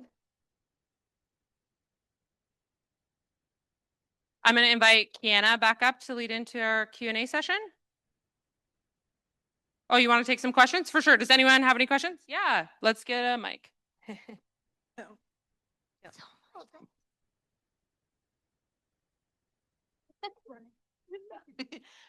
My question's for Erica. I know, sorry to put you on the spot. I'm actually kind of curious to how you manage two very successful locations in two different states. With a lot of stress. Surprised I'm not an alcoholic, JK. But I trust my team, right? My team, we're adults here. It's stressful. I love my girls, but they're adults. I don't have to babysit them. I don't have to wipe their butts. They know they come in, they clock in, they sell, they wax. They're busy, so they don't have a lot of time for nonsense. My girls literally see 35 people a day. They are booked every 15 minutes, but they go wax in 8 minutes. And all that is in-house training and trust and a lot of team bonding. Like you'll see us a lot of team bonding. And then what made you decide to have one in New Jersey and Florida versus one or the other? So I started in New Jersey. My cousin got accepted. Shout out to Jessie. She's been with me since day one. I wouldn't be here without her. Don't want to cry. But she started with me in Jersey, helped me build my location. She got accepted to the University of Tampa. So she was like, Erica, there's no waxing here. Like there's European, there's this, but there's not a lot of like people don't know a lot of waxers. So she was like, I think if you open one up, you're gonna do so good. So I was like, okay, if I open it, will you run it? She was like, yes. So she started to run that location. We had our staff, COVID happened. UT got shut down. She came back home, so we switched. So I have my family running that one. I'm in Florida 3 weeks, but I'm in New Jersey 1 week. So that's how I'm able to go back and forth. I know, crazy, but it works for my life. I love that for you. Yeah. So crazy. Any other questions? Any virtual questions? Any other questions from the audience? Oh, right there. Oh, We're gonna back do there. virtual and then Bridget. Oh, we're running back. Never mind. Bridget, we're coming to you. Lucky she has sneakers on. Thank you, Grace. This is for any of you three. I guess like whoever has employees. When you guys first started to hire or like bring someone along to your team, like what did you guys do differently to get your staff booked up if you were already like fully booked? So social media for me, social media was key. We started off by posting Brazilians on social media, knock on wood, that we haven't been flagged yet. So to me, once my clients are following me on social media, they then trust my word. And when I was training new hires, they saw me train them. They saw that it's the same technique. Each girl has their own bio, and when people reach out to me, I let them know they're trained all the same way, but your personality and the aura in the room is going to be different. So depending on if you want loud or obnoxious and crazy, you're going to go to Jeanette. If you want calm, quiet, you're going to go to Rebecca. If you want like K-pop, Japanese type of this, you're going to go to this person. So I think showing their personalities on social media is what keeps my girls getting booked up. I'm gonna ask a follow-up question. Yeah. Do you incentivize your staff to sell your retail? Yes. Not only do they get 10% off of selling, they get commission, but I want to say every other month, whoever sells the most Bush Bond products gets anywhere between $250 to $500 cash. So it keeps it selling off the shelves. I'm running to you, girl. I know. No, it's important because Yeah. if they're not motivated, then what's, the point of having it on the shelf? I think it's just making everyone happy, right? You're making your clients happy, you're making your staff happy. So it's just a happy environment because you don't feel like you're going to a waxer. You feel like you're going to a friend. I know who cheated on who. I know how many baby daddies, like all these baby mamas. I know everything about this person. So we're friends. We're not just like random people off the streets, and people see your personality through social media. And I think that's why, Janice, right? Janice. I don't know why I keep calling you Janice. Spanish thing. It's her authentic self. That's why they're going to you. I don't need to do like a crazy bit on social media to get clients. I just don't. I'm just going to show you who I am, and that's what people are going to go to you for. And we love who you all are. So thank you. Cry. We have a virtual question, I believe. So a member of our virtual chat asked if you are a beginner esthetician with minimal funds, what products would you recommend they start retailing with first? I'll answer this one. Nude and Bermuda, absolutely. And why I say that is because Nude and Bermuda come in back bar. So they're the easiest ones to introduce to your clients. They're also the lightest scents out of all of them. So if you have a client that, might want a little bit more than just the nude, you do have the Bermuda, you do have the, the brightening aspect of the Bermuda, but the nude also just smells like fresh eucalyptus. So I find that it's a really neutral scent and a very baseline product to get your clients started into the brand. Yeah. Scrub and oil or? Scrub and oil, both. You need it, shampoo and conditioner. Yeah. That's like shampooing your hair and then you're gonna go brush it. Like you can't brush shampooed hair. Like you need the conditioning. It's all about the routine. Yeah, It's not you one or need the that. other. It's the routine. You need it together, people. I love that. Little bundle promo for the two, maybe? Yeah. You should. Sell it. Any other virtual questions or should we wrap it up there? Amazing. Thank you, ladies, so much for joining us. Thank you. I don't want to pick favorites, but I do think that the second half of the summit is going to be my favorite. So I think everyone's going to love this. Yes. So we've been talking about vajacials a lot, how the hydrogel vajacial mask has kind of been like a game changer for a lot of people, which we love to hear. But I want to talk to you guys about the future of the vajacial. But first, I want to ask you, do you ever feel frustrated with your back bar? Like you're being neglected by the industry, or that your back bar isn't as smooth or streamlined enough? And like your clients expect more from your back bar. Do any of you guys feel this way? Okay, you're with me. Well, let's talk about it. So on this quadrant, you'll see on the right-hand side, or your guys' left-hand side, difficult to implement. On the other side, easy to implement. Below, you see outdated, and above, you see innovative. Historically, where we see most back bar products fall is in the bottom left corner. The products are difficult to implement, they're not sexy at all, and they're just outdated. Well, here at Bush Balm, we really want to be in that top right corner. We strive to make innovative products that are easy for you to implement. And we actually already achieved this with the hydrogel vajacial mask. But first, I got ahead of myself. We want to create products that your clients continue to ask for. We want your clients to be able to look at your back bar and make a connection with what they see on your retail shelf.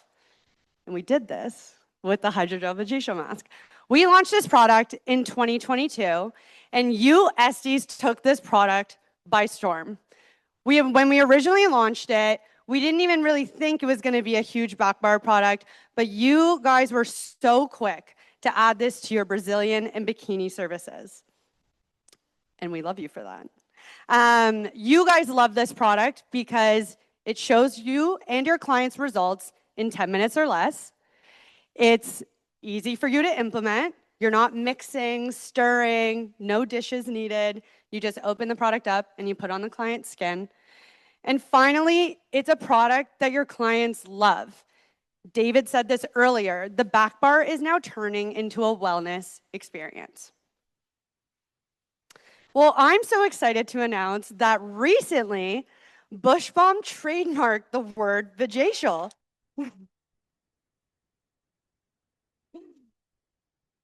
This is truly an insane moment for us. We're so happy we got this. But what does this mean to you as a Bush Balm Pro? Well, it means when you use the hydrogel vajacial mask in your service, you're the only pro that's offering the official vajacial service. Anyone else offering a vajacial service using any other products technically is not offering a proper vajacial. So I'm so excited for you guys to have this on your service menu. But ever since we launched the hydrogel vajacial mask, we've been getting a lot of requests from you Esties. Yes, it helps soothe inflammation, it calms down redness, but there was another skincare concern that you wanted us to solve for your clients.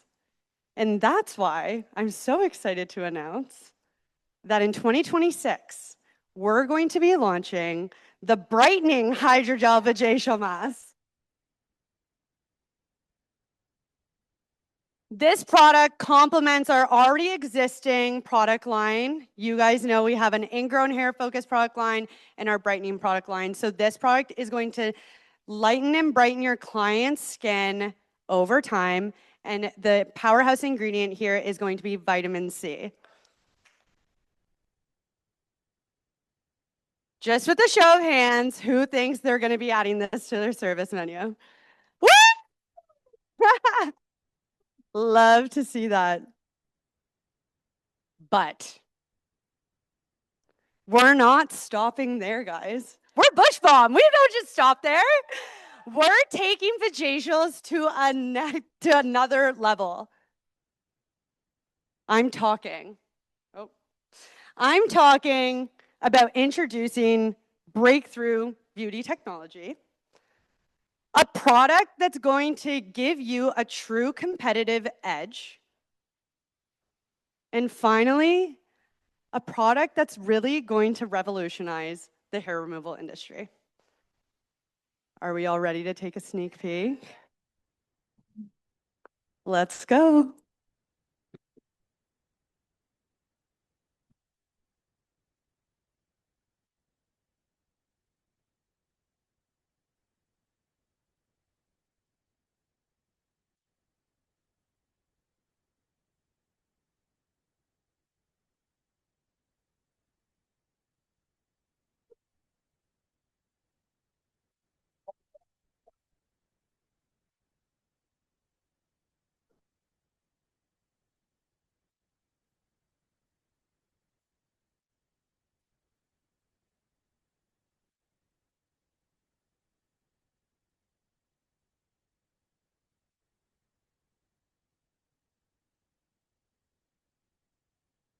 I want to introduce to you guys the Vajacial LED.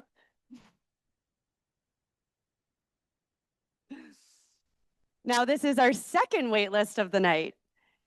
If you guys want to enter the $1,000 Bush Bomb Pro gift card giveaway, make sure you sign up and join the wait list for this incredibly innovative product. Because it's so technologically advanced, we're not going to be launching a ton of quantities to start. So getting on this wait list is crucial. For our virtual audience, our moderators just dropped the link for you guys. So make sure you click it and enter the giveaway. You guys have just as much of a chance as our in-person audience. I'll give you guys a moment to scan that QR code. And to our in-person audience, if you're having a hard time scanning that QR code, we will drop you the link later. Okay, so that video was obviously super hot, but let's dive in to the features and benefits of the Vajacial LED.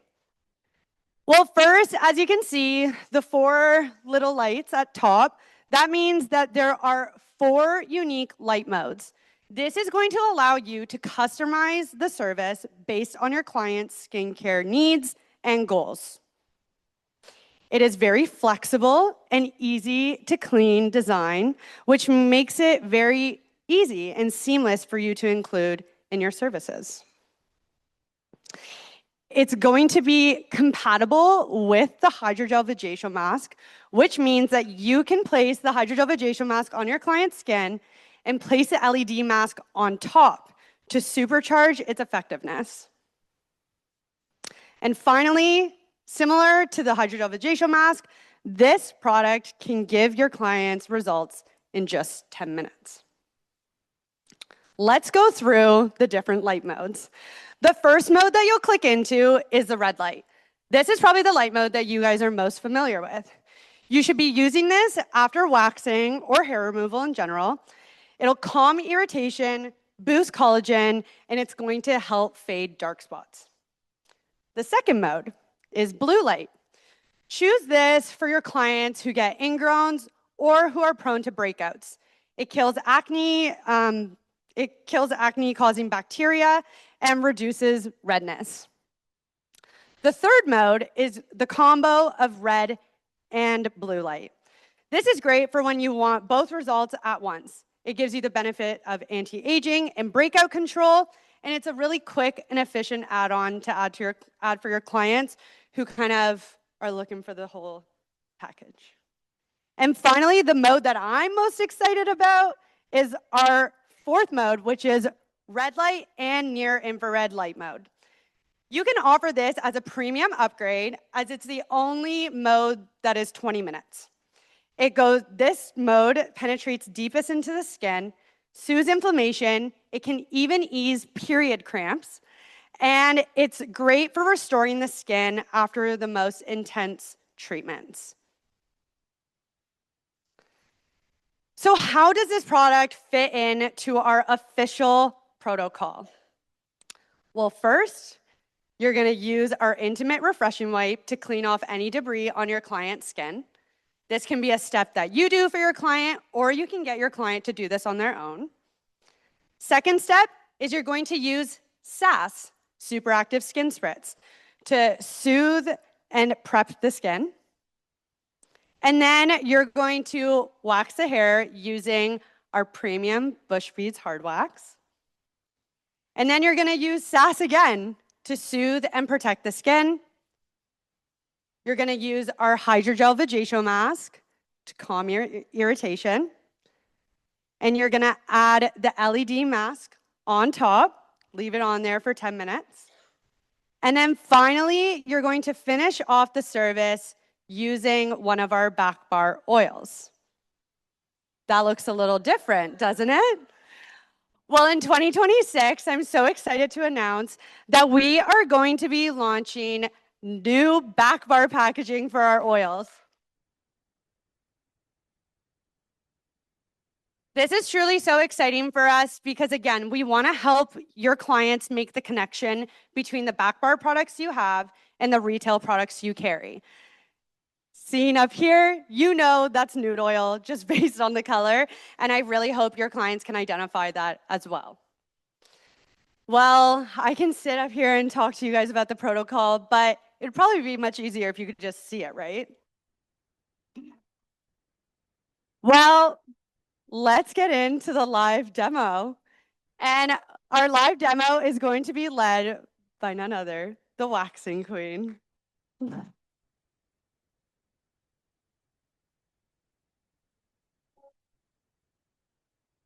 Wax lady never plays. Play coochies every day. You know I like to say, you must exfoliate. See you in 4 weeks. You better never shave. Cause if you do, it's like starting all over again. Wax on, wax off. I'm leaving coochie south. I know your man be happy, or maybe probably not. He said I got to wait. Damn right, 24 hours. Call the wax lady if you got a motherfucking problem. Wax on, wax off. I'm always popping off. You think that wax is easy? My job is fucking hard.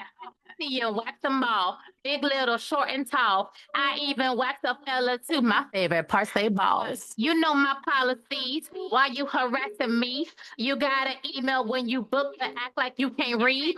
Ain't got no time to play. You better not be late. Once it's 10 minutes, baby, you ain't getting waxed today. Wax on, wax off. I'm always popping off. You think that wax is easy? My job. Can you guys hear me? You wax them all. It's the wig. My favorite part. Book that appointment for that special porn called wax. Wax lady got you from the front to the ass crack. Can you guys hear me better? Sorry, it's the wig, guys. It's the wig. All right, so I'm just gonna do a quick demo. I'm gonna do this with you guys. I have not gotten my hands on this before anyone else, so we're all going to experience all this fun, cool stuff together. It's gonna be bush-tastic, okay? I promise. Let's give a round of applause to my amazing wax model. You're gonna put your head down here. Can you help me in a step stool? You got it? Okay. All right, so just bear with me because you guys know this is not my waxing setting, right? So I have to improvise. That's one thing I like about being an esthetician, that I can probably wax you anywhere. I can even wax you in the dark if the lights go out. All right, are you cold? You okay? You want a safe word or anything? Okay. I got X. All right, so I like to tell my clients when I'm using Bush Beads Wax that today you're getting the ultimate Bush Balm experience. That's just one thing I like to do, which means we'll start from beginning to end using all Bush Balm products, okay? So first and foremost, we already know the Intimate Care Wipes are amazing. You can either have your client freshen up ahead of time, or you can feel free to use it yourself. Whatever you want to do, as long as it gets used. My garbage. All right, butterfly position for me. We're just gonna lift this up. Can they see, Kiana? Yeah? Oh shit! I'm on the screen, baby. I didn't know that. Listen, I'm from Florida. Please don't judge me, guys. All right, so we can tell she has been waxing for a bit. So it's always, you guys notice it's always the coochie lips that's just hairy, and then the mound area. So just remember that's typically going to be most of your clients. I don't like to spend too much time cleansing, by the way.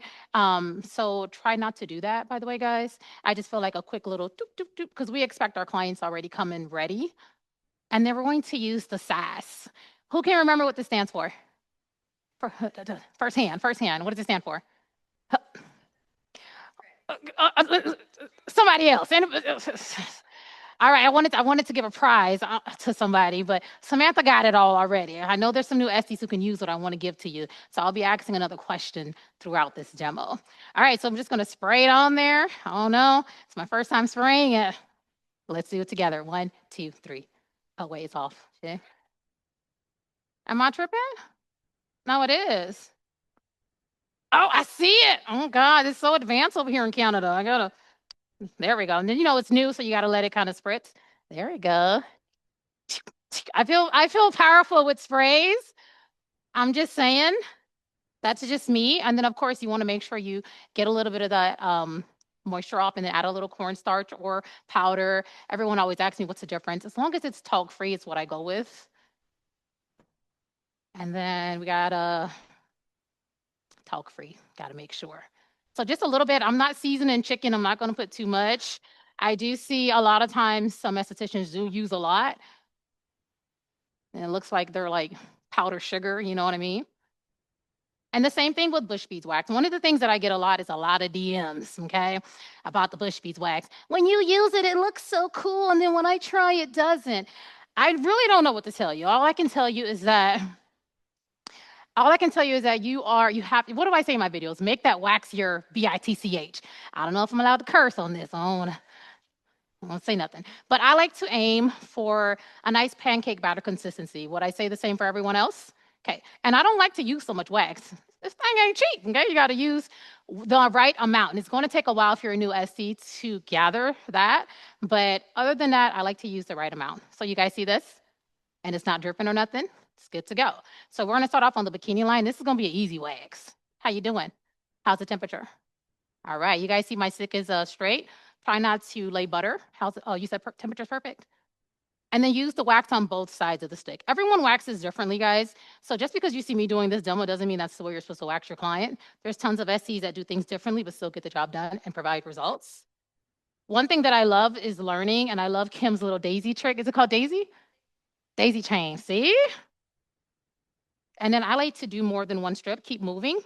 I used to work at European Wax Center, and it's really like being in boot camp. Like they really want you to get people in and out. And I wasn't really about that. I like to talk to my clients. I like to let them know what's new, what's coming, what promos I have going, etc. So I like the fact that I do work for myself. Hold the skin taut, readjust, pull back. Oh, can we see? I don't know if you guys, what am I doing wrong? They're on there, I promise. I don't know if you guys can see it, but hold the skin taut, reposition, pull off, and then just keep moving. Talk to your clients. This is the opportunity to ask, how often do you get wax?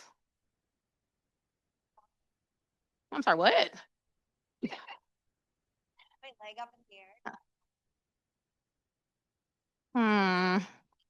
Okay, perfect. And then if you feel like she can go another week, let her know I'm going to book you out every 4 weeks, whatever you want to do. My best friends when I'm waxing is my index finger or my thumb finger.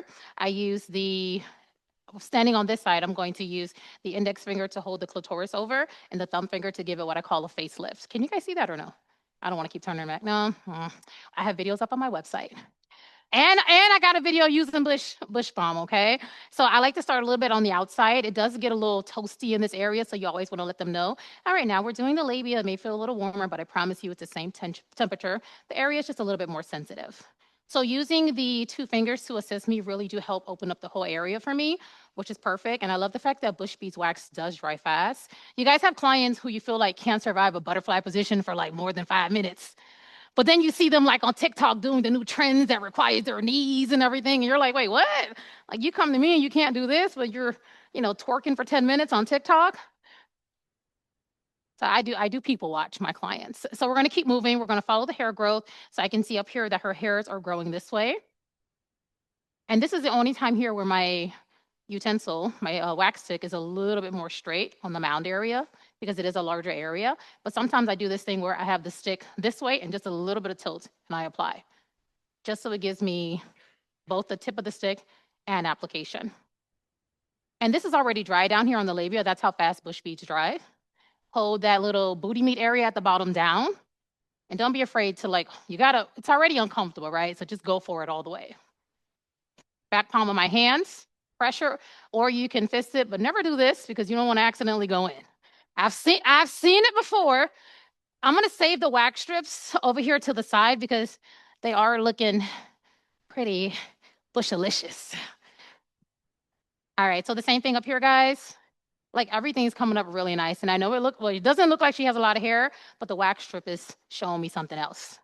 Those are my favorite type of clients. Anyone ever see my videos where I do like the invisible hair waxes, where I'm waxing someone and you're like, what is she about to wax now? And then I take the wax strip off and you're like, where did that come from? It kind of looks like magic. So I like to have a little bush magic. And yes, we'll be calling a lot of things bush. So the same thing on this side. This time it's my thumb holding the clitoris and my index finger giving it a facelift. So I kind of like swap their roles basically.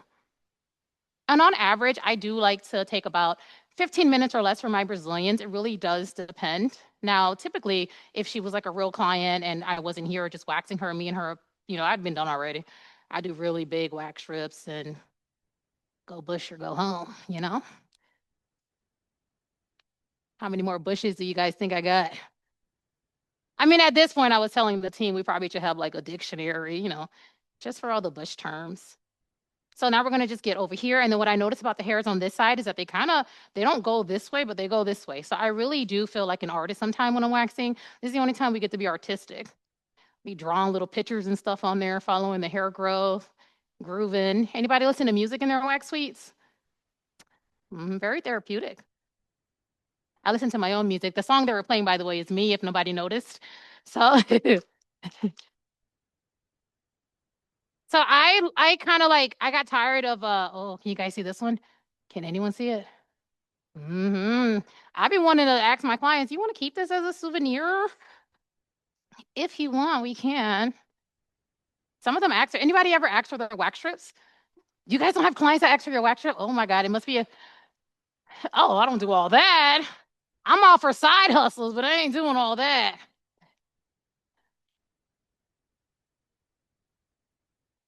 So now we basically got everything. We're going to go and do what? Cleanups, right? Cleanups can be however you want it to be, but just keep in mind that you have to follow that hair growth. So one thing about me is I'm always looking. Do I see a majority of hair still growing one way? Because if so, I'd follow that way before going into my opposite direction cleanup strips. That's just me. It works well for me. I don't have any clients who have any breakouts or anything. So that's what we're going to do today. We're going to get the breadcrumb. Who said that? Yeah. We got a bush lever over there. Yeah, we're going to do some stagger dagger, AKA just stagger pulls. I like to come up with fun terms. I love what I do. It's fun. And so I feel like coming up with these terminologies really keeps it funner for me, especially being on social media. I have people who are not estheticians, so I have to say things that make a little more sense to them. Sometimes I'll go out. I'm an introvert, by the way. You guys don't believe that, but I really do like to keep to myself. And sometimes I'll go to Walmart and I'll just be walking and I'll just hear stagger, dagger. And I'll be like, what the? It happens a lot. All right, so we got that, and this is just a nice little boomerang. We're going to do the opposite side as well. I'm all about work smarter, not harder.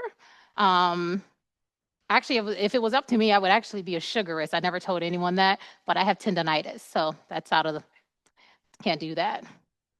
All right, so this actually is actually it's dry. That's really how quick this wax dries.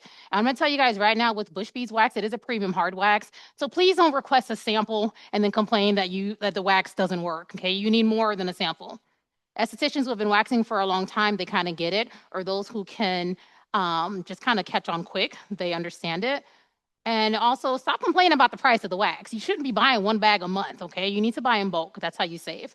And Bush Balm also has Afterpay, I believe, right? I don't know about y'all, but something could be $10. I'm using Afterpay. I remember I was married once and yeah, I say once because I'm never getting married again. And my ex-husband was like, hey, a random charge just came out for like $5.24. And I was like, let me see. I'm like, oh, that's Afterpay. He's like, what? He's like, how much did it cost? I'm like, $20. He's like, why didn't you just buy it? I'm like, Afterpay was available. So yes, I Afterpay a lot.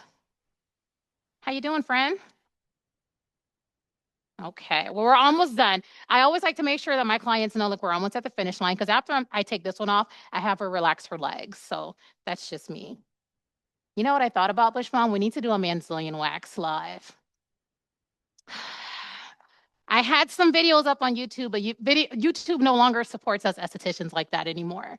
So it is one of those things where I feel like estheticians are kind of being shadow banned and stuff on purpose with social media. And so I feel like that's why I started uploading some videos on my website. So if you have a website platform that you can upload videos, that's something to think about too, content creators, like your Brazilian videos and stuff. So we're going to pull this down like we're pulling down on a lever, and we're going to do what? Stagger dagger.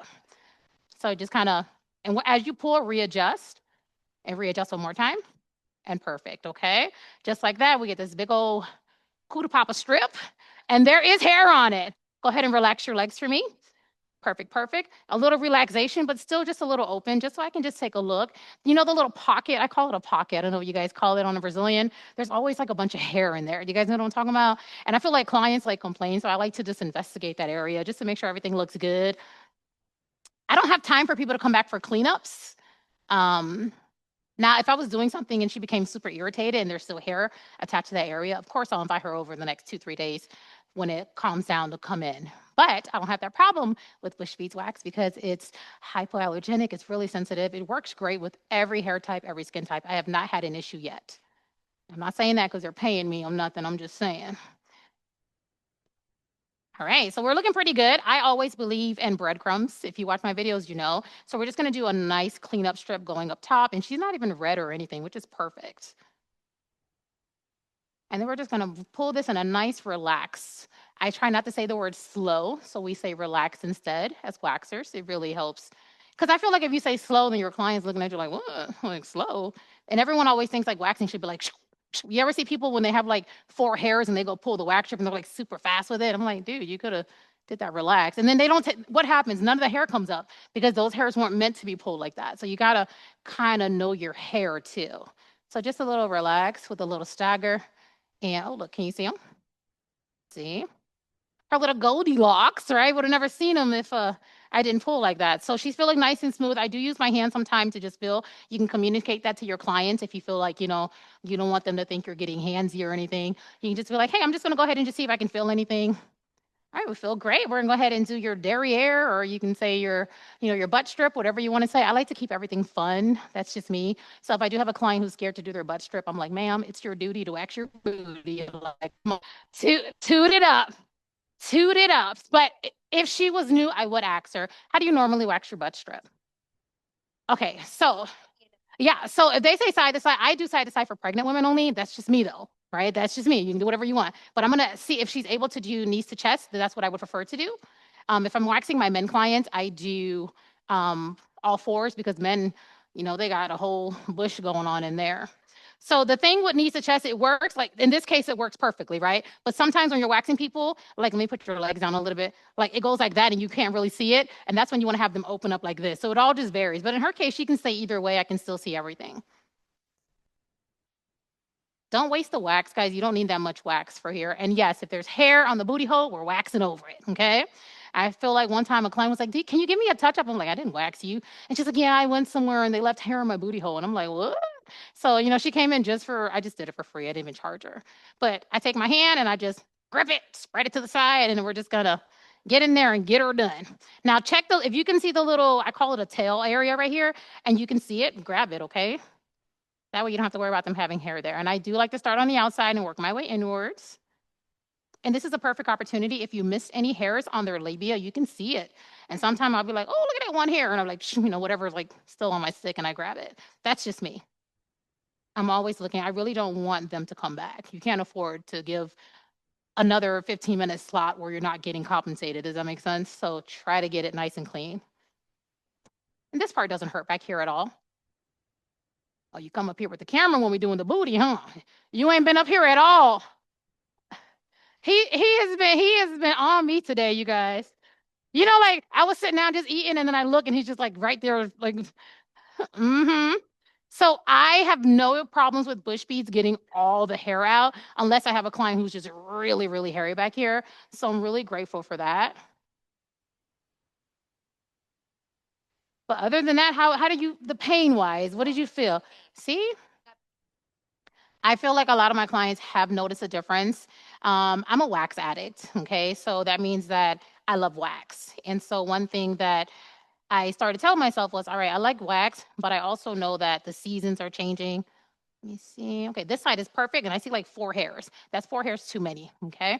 Now, if she's not irritated, I'm going for it. That's why I always tell people, do your cleanups. I don't know what estheticians sometimes are thinking when they don't do a cleanup, because you can see the hairs there, like, you know what I mean? Now, if it's melanated skin, it's a little different. Sometimes the hair blends in with the skin, but that's how I have to always tell myself just to do it. Just know you just have to do it anyways. But in her case, I can see those little hairs right here. And nobody goes home on my watch, Harry. No, no, no. I think one time I worked at European Wax Center, and time was just, Erica, you've been there who's been there longer than 4 years here? Okay, so me and Erica, I guess, have been there for a long time. So you know how they used to page you with the pager when your next client? It's really stressful, guys. Yes. Oh, that's right. You want to see? See? It's a good thing I like you, huh? Because I would have definitely let you go home. All right, let's get into the good stuff. So we're going to use that sass, right? So I've actually nicknamed sass already. I have a thing where I like to nickname stuff. So instead of calling it what it really is, I'm just going to call it the super awesome simple step, okay? That's just for me to remember it. So it's going to help me when it comes to just pre and post, right? Super easy. And then you just got to just literally just spray it. Like, how hard could that be? You can see it misting on, you can see it still on her skin, so you know it's there, it's working. We love it, we love it. Now we're going to do a vajacial mask. Anybody here use vajacial mask? Okay, so fun story. The doctor told me 2 years ago that I have to quit waxing because of my tendonitis. And you know what I told the doctor? I ain't going nowhere. And I was like, Doc, we got to come to a compromise. And he was like, all right, you got to cut back. So that's why I no longer offer leg services unless I'm doing like a quick content video. And I no longer offer backs and, bigger services. So I just really do like cootie poppers and underarms. So not being able to do vajacials, which I did tons of, was really hurting me in the inside. And so I said, you know what? This might be a game changer. If I actually have clients who follow their aftercare, and then I have these vajacial masks, I think I can make it work. And I've been using it ever since. So love that for me. I still have to cut back a little bit on waxing. So I'm going to focus on that later. But this is really cold if you guys don't know. So you always want to give your clients a little warning. It's cold, bitch. It's cold. And then so we're going to put it on there. And then it's so nice. I like all the juices. I make sure everything gets in there. That's just me, though. And if she didn't, she's not red here, so I'm not even going to bother using the ones for the bikini line. So that's something you also have to be like aware of. You don't always have to use everything, okay? I didn't even have to use this one if you guys notice. But for demo purposes, we're going to use it. All right. So in her case, now we're going to go ahead. And it's my first time using it, so bear with me. Wishbone be putting me on the spot. I didn't even know if I was a wax today. I was like, I put on my good wig. If I knew I was doing this, I would have not put on the good wig.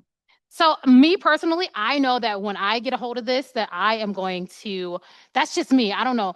I'm the type of person, even if I put something away and cleanse it, I still cleanse it before I use it again. That's like what you guys should be practicing. I know we didn't have like alcohol, but I'm just gonna use one of the wipes and just wipe it down. I didn't want to waste the spray. I feel like they said it's limited quantity or something. That's just me though, guys. You guys do what you want, but I always try to practice sanitary. And I like the fact that clients can see me doing it. So I'll probably end up using Barbicide wipes to do that in front of the clients, or I don't know, something. All right, you ready to police this kitty? That's what I'm gonna call it since it's like red and blue lights. Or I'm gonna be like, let's RoboCop this kitty. So I guess we put it over. Is it too heavy for you? All right. And then we're going on mode 1, by the way. We don't want to get too extreme with this, guys. Wait, is it charged? Oh, shit. Lights, camera, action. Can you guys imagine this during like Christmas time? They'd be like, are you like putting Christmas lights on your clients? Yes, I am. So I'm already thinking about content ideas, right? Can you imagine, you know that sound they make when Mariah Carey song's coming out, can you imagine if I put it on and I light it up and you just hear that sound and the video just ends? Now you're like, what? And what is she doing? What is that? So people will be curious. So that's a good content idea. You know, I'm just thinking about everything about this already. Definitely going to add it on as a service, and it's going to be, you know, add on the Robo Kitty or something, RoboCop Kitty or Police Kitty. I don't know. I'm going to make it fun. I make things fun. I feel like that's how clients remember it too. But I'm really happy about this. I'm really excited. I actually like to pamper my clients. I can finish a Brazilian in 10 minutes or less, but I do book it out 30 minutes. I think, Bree, did you say you still do that? 30 minutes? Someone said 30 minutes. Who was it? Oh, Kim. Okay, yeah. Sorry, you guys said a lot of amazing things. There's a lot to take in. But I actually like the pampering. I feel like I do get, I work on Sundays. Anyone else work on Sundays? Okay, so I get those moms who have to wait for their husbands or boyfriends to be off to stay with the kids. Because I don't know about you guys, but you're not bringing them bad kids over here. So that's relaxation time for them. And you're probably wondering, well, what are you going to do while this is on for 10 minutes? Easy. If I'll probably do like, I think we can do complimentary hand massages. I'll do underarms if she had that schedule. I'll just wait. Usually I do both together, but I'll end up like doing her underarms now. Or I'll talk to her about if she needs products, or I'll even bring the iPad over and get her pre-booked and get her checked out. So when she's done, you know, she can just head out the door. You know what I mean? So it's up to you. But 10 minutes, I definitely plan on doing the 10 minutes, and then 20 minutes for my clients who are willing to pay for it, because yes, it's more time. So we have to upgrade the price of the service. I don't know what my prices will be, but of course I'll share that with you guys once I figure that out. I'm just excited to add this on as another Bush Mom experience for my clients. Oh, ooh, y'all, they're giving me the little 2 minutes. I feel like I'm at the Oscars where they're like, hurry up and get off stage. But yeah, I'm super excited. I like that Bush Mom is always coming out with stuff. I was excited when they came out the wax, because I'm really like a wax girly. And so being able to be a part of Bush Mom, I've always wanted to be a part of Bush Mom, but we didn't align correctly. And then when that wax came out, it was just a green light for me. I was like, I want it now. And I've been able to implement it. It's in my top 10. Because if you ever see my wax suite when I go live on Instagram, there's like bins everywhere full of wax, because like I said, I am a wax addict. But Bush Mom, you guys are definitely onto something amazing. I'm happy to be a part of the team, happy to contribute in any way. And I mean, I've only been here for less than 24 hours and we're already thinking about moving to Canada. So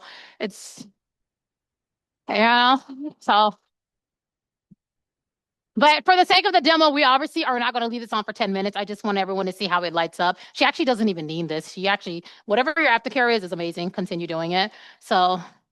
Bush Mom. Oh, shit. Well, there you go.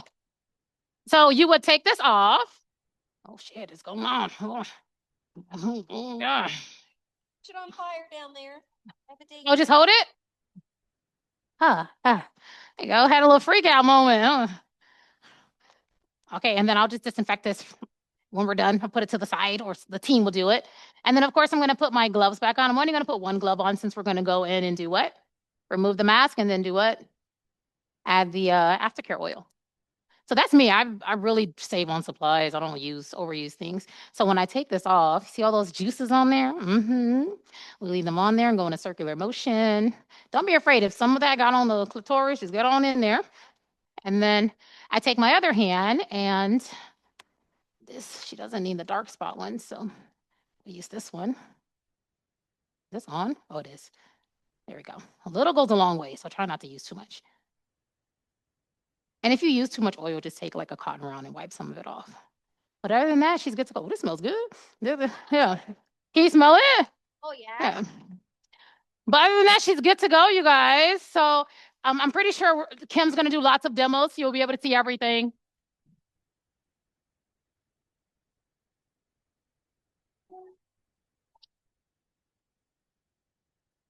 You're welcome. I saved the wax strip for anyone who wants to see it. Wax lady never plays. Play coochies every day. You know I like to say, you must exfoliate. See you in 4 weeks. You better never shave. Cause if you do, it's like starting all over again. Wax on, wax off. I'm leaving coochie south. I know your man be happy, or maybe probably not. He said I got to wait. Damn right, 24 hours. Call the wax lady if you got a motherfucking problem. Wax on. Wax off. I'm always popping off. You think that wax is easy? My job is fucking hard. I see you wax them all. Big, little, short, and tall. I even wax a fella too. My favorite parts, they balls. You know my policy. Why you harassing me? You got an email when you book. The waxing queen again.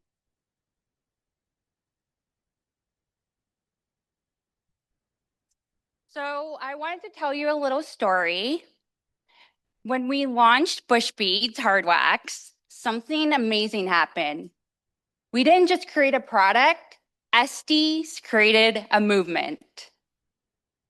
Bush Beads quickly became known as the less painful wax. Clients asked for it by name. Estes says, "This is the wax I've been waiting for. It gives me confidence." From your feedback, we saw a pattern. You loved our hard wax for bikini line, Brazilians, underarms, but you kept saying, "I need this for bigger areas. Something fast for legs, arms, and back." That's when we knew it was time to expand. Every Estes know the quality of wax can make or break the client experience. And when it comes to soft wax, the challenges are real. Some pain points are higher pain and irritation, sticky residue, risk of skin tearing, requires careful control of heat and precise technique, not ideal for delicate areas. Oh, did you guys see that? So when we launched our OG hard wax, Estes couldn't stop saying the same thing. It feels like butter. The smooth, creamy texture became its signature, so that when it came to create our soft wax, we knew exactly what we wanted. Something just as gentle, just as buttery, but in a whole new form. And that is how Bush Butter was born.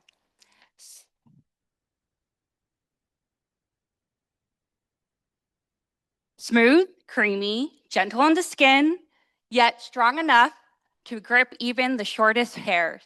Simple, playful, and unforgettable. Built on the same DNA as Bush Beads. Reimagined in a soft wax for speed, comfort, and performance. Let's talk about what Bush Butter does for you. Powerful grip, gentle touch. Removes even the shortest hair while staying kind to the skin. It moves with you. Flexible, fast, flawless. Safe for all skin types, fragrance-free, and gentle enough for sensitive areas. No sticky residue. Unlike so many soft waxes, it leaves nothing but behind except for smooth, clean skin. and low temperature control. Melts at a gentle, comfortable temperature, making it safe for SDs and less painful for clients. Bush butter isn't just another wax. It's a way to work smarter, not harder, fewer reapplication, faster appointments, deliver better client experiences, more comfort, less irritation, smoother results, elevate your credibility, offering a professional grade wax that solves the problem others create. So yes, we had one more surprise for you today. Bush Beads sets the standard for hard wax, and now Bush Butter will do the same for soft wax. But instead of me just telling you about it, let's see Bush Butter in action. Let's give a loud welcome to our in-house SD, Kim.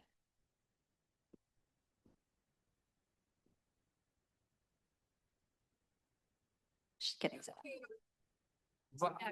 Let's go. We got a new dance for you. Only for the fly sexy.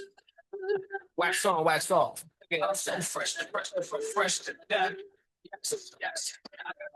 Wax on, wax on, wax on, wax on, wax on, wax on. One thing, yes. You gotta wax on, wax on, wax on, wax on, wax on, wax on, wax on, wax on. Fresh, bad brain shirt in my back. What you know about that hardcore like that? Got the limited edition Japanese denim. Diamond trucks on my board, Kavas in the system. Let it knock. Shorty on the floor, let it pop. Got the cream trust fur hoodie, only 20 made. They wanna know where I got it, babe. Let me put you on the game. Stop messing with these lanes. They ain't even on the level. They ain't even with the cuff. So fresh to death. Wax on. One thing, yes. You gotta wax on. Walk it off, yeah. Walk it off, yeah. Walk it off, yeah. Walk it off, yeah. I'd rather rock you never seen, things you never dreamed. That's why every chick wanna get on my team. Damn girl, how you feeling them jeans? So fresh, so clean. One of those imitation of Christ. Nice. Some other chicks can't afford the price. Just set with the jet set. Who guys can keep up with the protocol?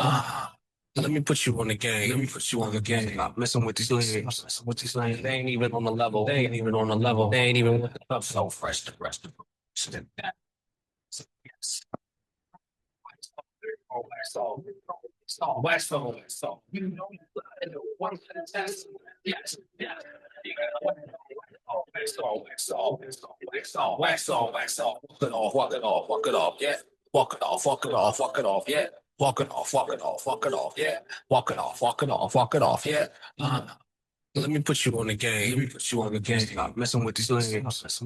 They ain't even on the level. They ain't even with the cuff. So fresh to press. Wax on.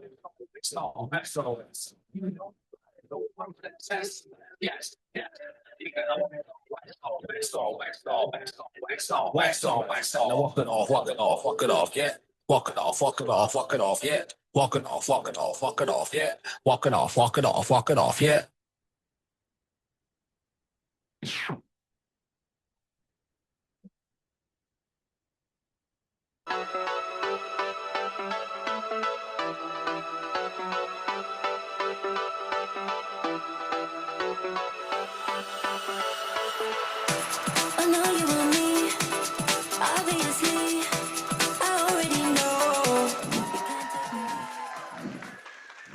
Good job. Are you good? Comfy? You can lay down. Yeah, and I'll adjust you as we get to that part. Hi, Bush Babes. Are you guys having a good time? Yeah? Lots of networking? Good, okay. So this is Lisa. She is going to let me borrow her gorgeous legs for today for the demo of Bush Butter.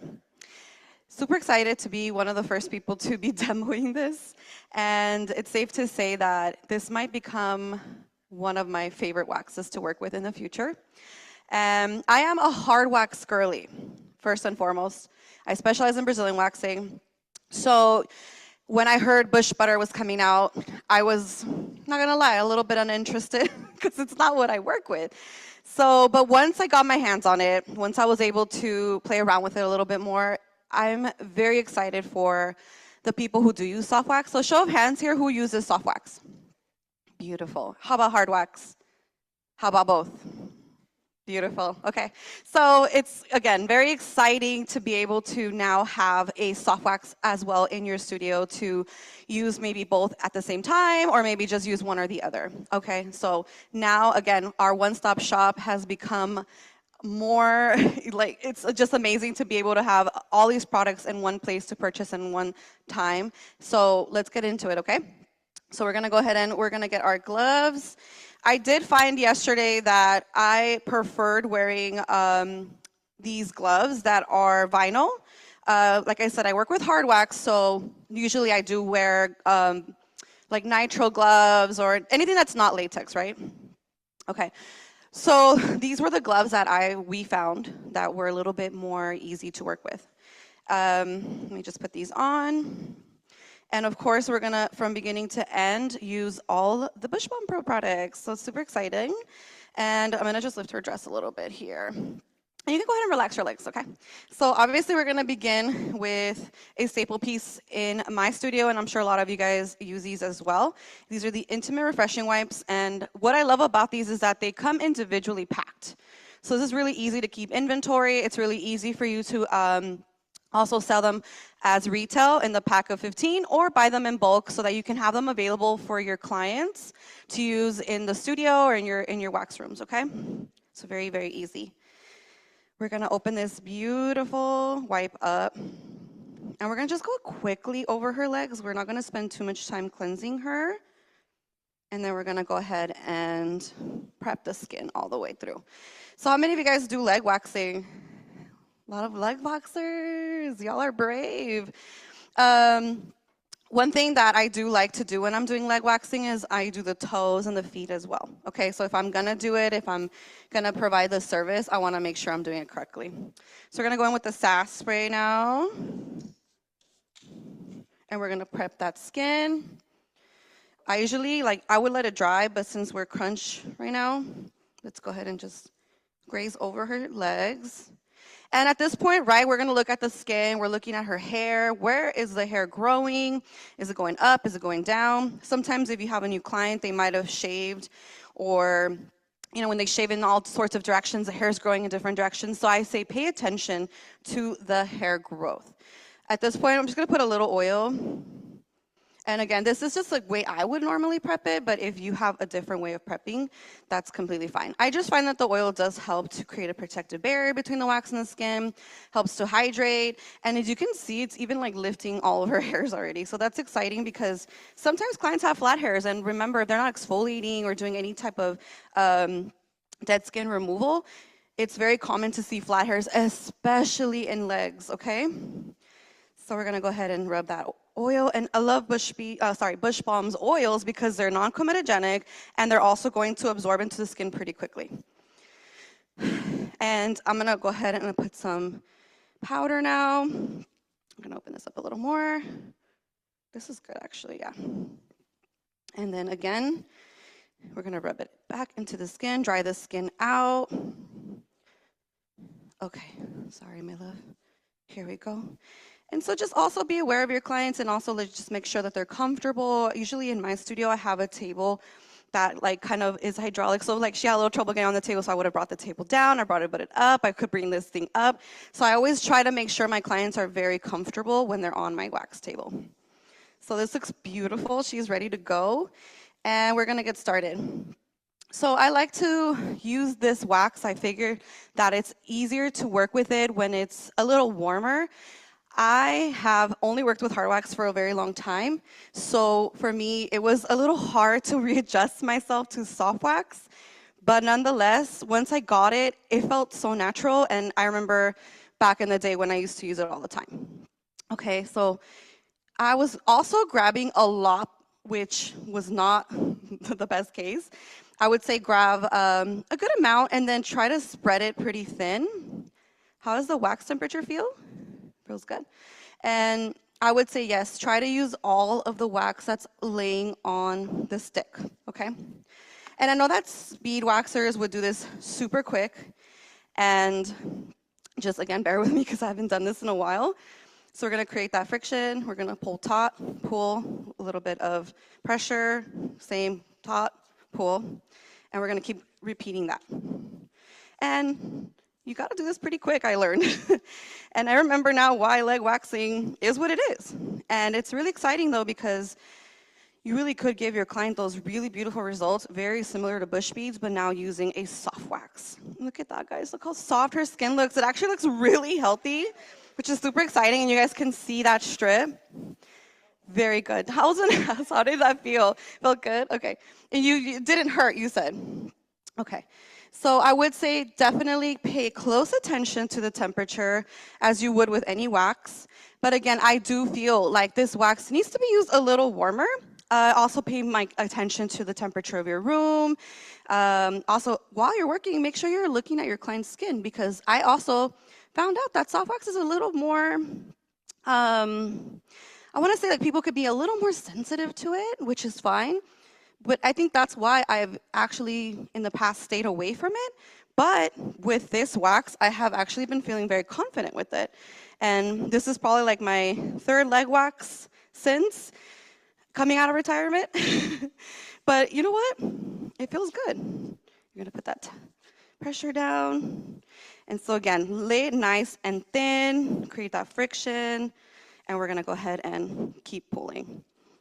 So this wax has literally made me feel like maybe I can reintroduce leg waxing in my studio, which is super exciting. Okay. So as you can see, we're pretty much done with the top already on one side, which is super exciting.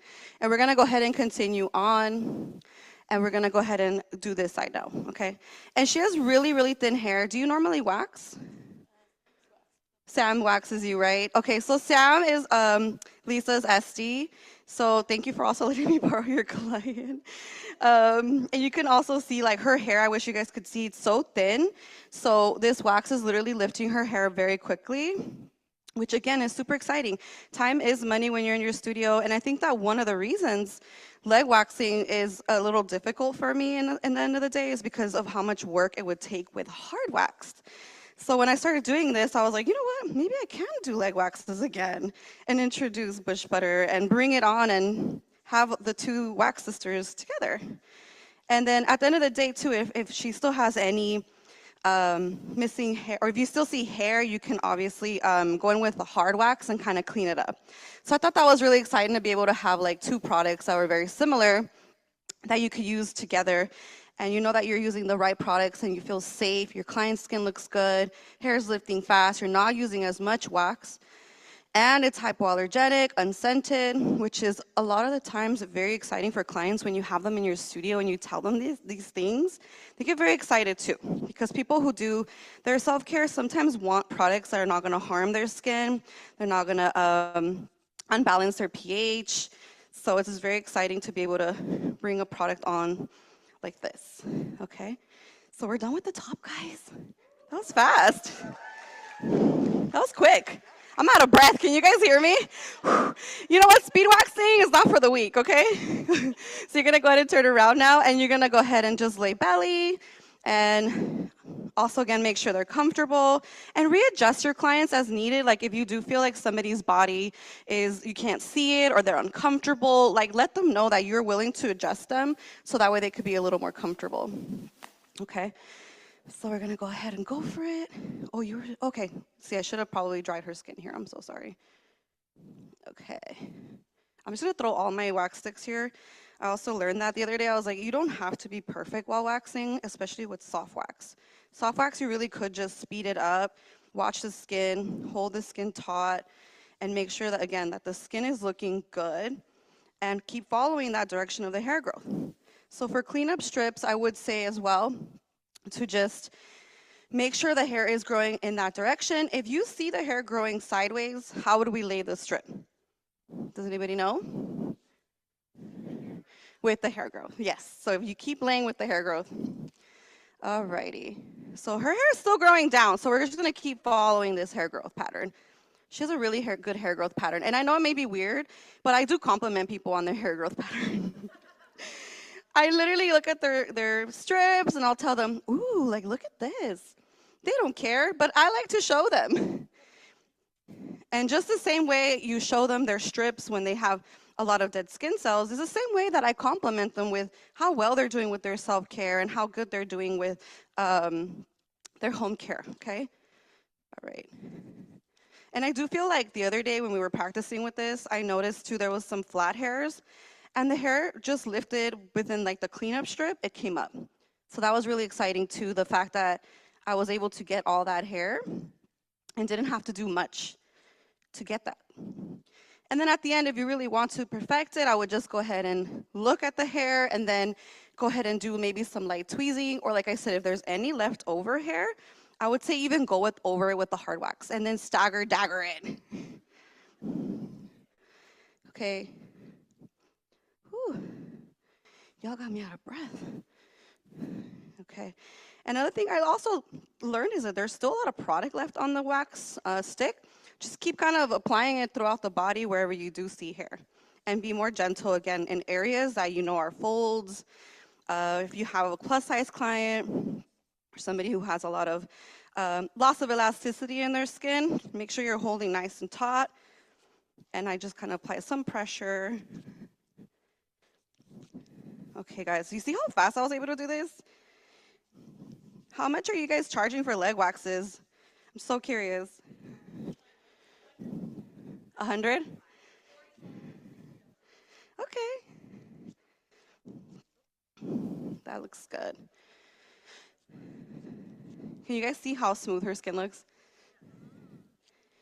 And obviously, like, it would be more comfortable to work in my own environment, but this is pretty good for what it is. And I feel like her skin, you could even see like that layer of really hydrated skin. I feel like leg waxes, like clients tend to have like dry skin. And I think it was also because of the prepping that we did with the oil that made her skin really, really hydrated and shiny. Okay, yeah.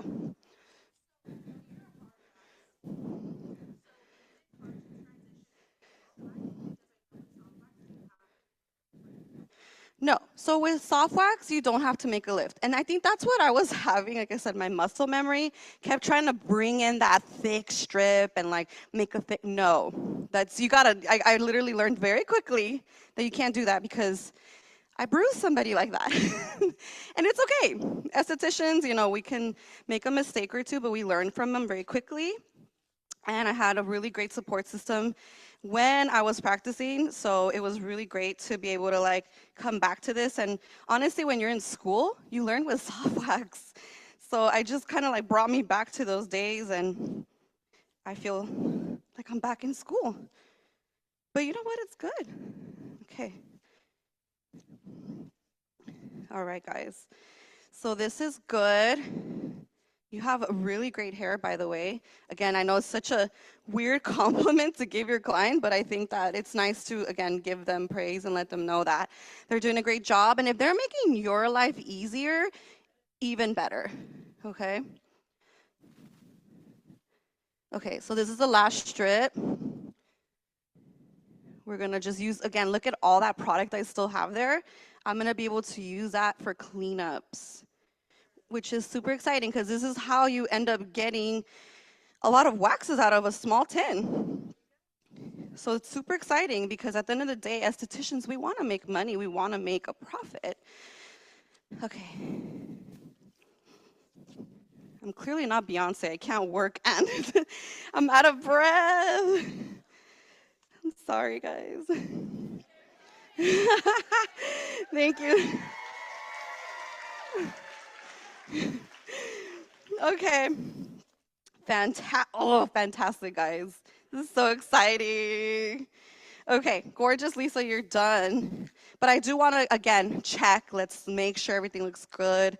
We're going to go ahead and just probably grab a little bit of wax and just kind of twiddle while we figure it out. I'm going to have you go in butterfly pose really quick.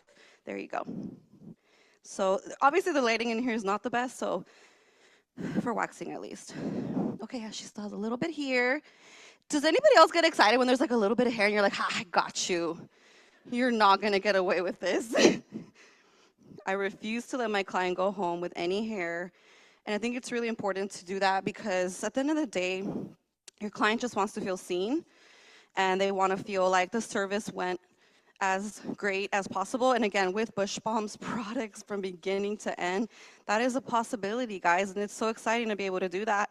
Do what you love and then have the support of an amazing brand that creates products for us. Like, who does that, guys? Come on. Okay, she's done. I'm in shock. Do we want to do her feet? Should we do her feet? Yeah? Okay, go ahead and put your feet. Straight, legs straight. Little toesies. So we're going to just lay it. Her hair's growing this way. And we're going to lay thin strips. Use all that product up. I think that it's also important to do that same thing with the hard wax, like Elda was saying. Super important. Like, use all your product on your stick. Don't waste it. Do you guys know how to lay a strip on toes with hard wax? We learned this at European Wax Center. You're like, girl, let me get those hairs for you. Okay. So with hard wax, you're supposed to roll it. You're supposed to roll it. You roll it like a little rolly. It's so cute. I'll show you guys sometime. Okay. And guess what? She's done.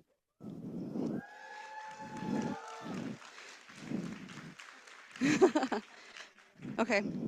So I could see that she still has a little bit of hair, but to save some time and purpose for the demo, I would say just go ahead and grab the back of your strip. Those are her little feet and toe hair. Just gonna fold it. Try to pick up that leftover wax. Literally no residue. I can hear her skin smooth. And I'm a waxer where I don't like to, even if I'm doing hard wax, it doesn't matter what body part I'm doing. I don't want my client to go home with any wax on. There's nothing more embarrassing than them coming back and saying, well, I was showering. This wax little bit came out of me. So it happens to the best of us. So I would say to definitely take your time, look at the client, make sure they don't have any more wax.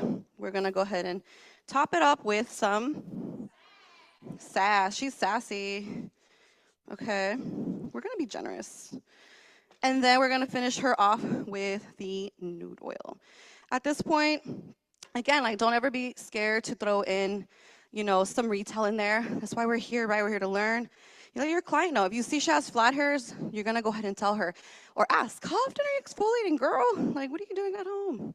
And then if she says, oh, no, I'm not doing anything, then that's when you can say, okay, well, I have an exfoliating scrub that'll help with those flat hairs so that next time you come in, we can get you some really clean results. But if you're not doing your home care, it's gonna be very difficult to achieve those results that you're looking for, okay? And again, it's okay if they say no, it's totally fine, but let them know in the future if they want beautiful results, then they need to be on a home care routine, okay? And then explain the routine to them as well. But you guys, look at how smooth her legs are. Look at how shiny. Yeah? Do you feel sticky at all? No? Okay, good. I know. Do you feel bonita? Okay, good. Okay, so I'm just gonna lift her leg. And again, like when I put the product on, guys, even if it's for the vulva, I still like to bring in my esthetician, little massage technique. So I'll go ahead and like do a little effleurage, kind of massage her leg. Like, it is still a service at the end of the day, and there's ways you can incorporate a little relaxation and just kind of like make sure that product is nice and in her skin. And that is all. Thank you. You're so amazing. Yeah, I'm a hot girl. Pop girl, rich girl, I'm a bitch girl. Fast girl, catch me if you can, girl. You a swerve girl, who the fuck are you, girl? You just wanna be me, I'm a hot girl. Pop girl, rich girl, I'm a bitch girl. Fast girl, catch me if you can, girl. You a swerve girl, who the fuck are you, girl? You just wanna be me. Pull up to the mansion, pull up to the party. All my friends are so hot, we gonna get it started. Pull up to the mansion, but you are not invited. Lip gloss on and I look good, cause I'm a hot girl. Pop girl, rich girl, I'm a bitch girl. Fast girl, catch me if you can, girl. You a swerve girl, who the fuck are you, girl? You just wanna be me, I'm a hot girl. Pop girl, rich girl, I'm a bitch girl. Fast girl, catch me if you can, girl. You a swerve girl, who the fuck are you, girl? You just wanna be me.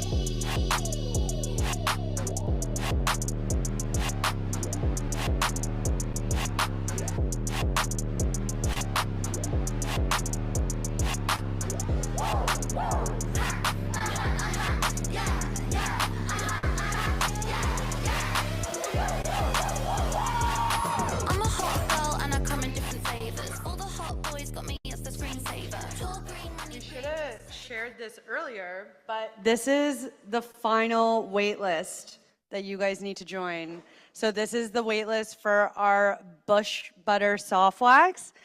Make sure you enter. This is your last chance to get in that draw for the $1,000 Bush Bomb Pro gift card. So I think the virtual audience, the moderator team just dropped the link in there. So make sure you join the wait list now. Okay. Guys, thank you so much for sticking with us to this point. We are now entering the finale. Who's ready?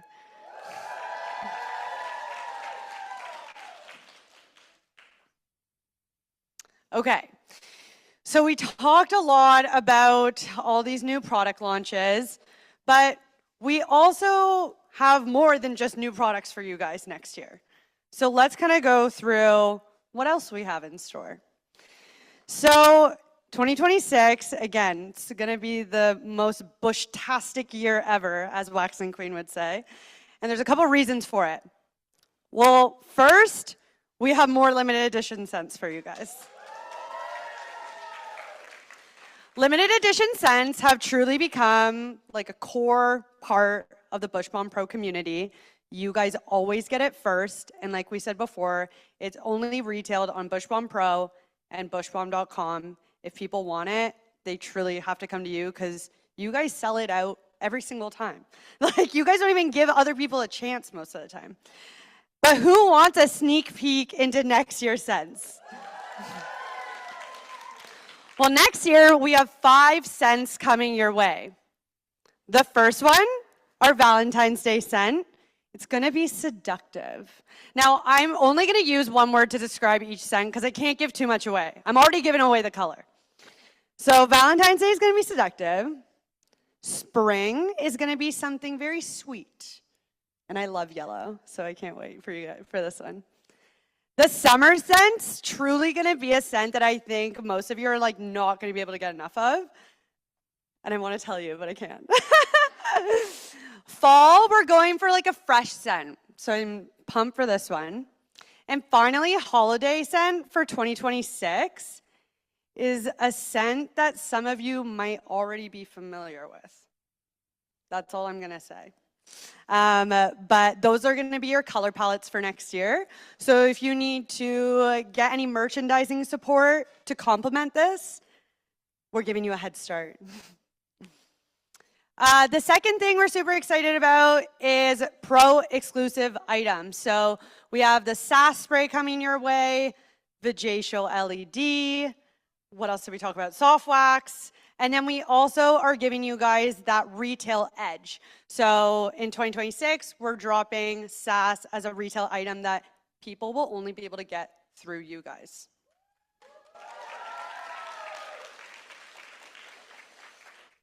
And finally, at Bush Bomb Pro, we're going to be pro first. Now, what does that mean?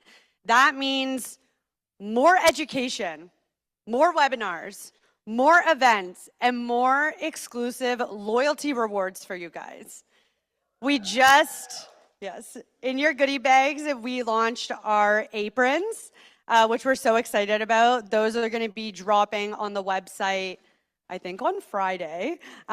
So that's just the beginning, and we have more fun, exclusive loyalty rewards coming your way. So if you're not already taking advantage of your Club Bear loyalty points, what are you doing? Get on there and take advantage of them. But, guys, I'm so sorry, but I have one more secret. And just when you thought there couldn't be more, there actually is one more thing I do have to tell you. But I don't think I'm the right person to do it. So I'm going to invite up my colleague, Alessia, up here to give you guys a final announcement.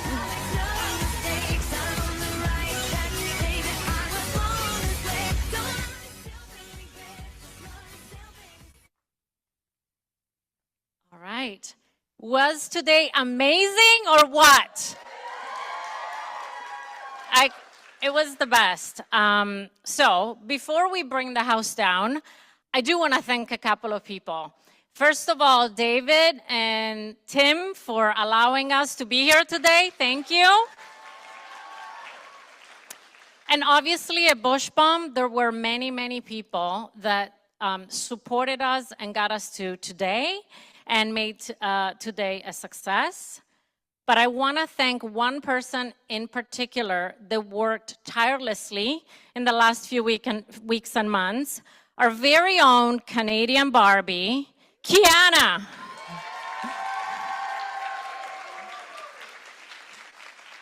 Thank you so much, Kiana. All right. So about me, I am the VP of Sales for Bush Bomb Pro. I'm super excited to taking on this role and to really support you all. And I have been in the skincare industry for 20 years. And some of you may recognize me from my most recent role for the past decade with Eminence Organic Skincare. But I'm also wife to a very sexy husband. But maybe I'm biased. 2 beautiful children and a very furry baby. I'm also a breast cancer survivor.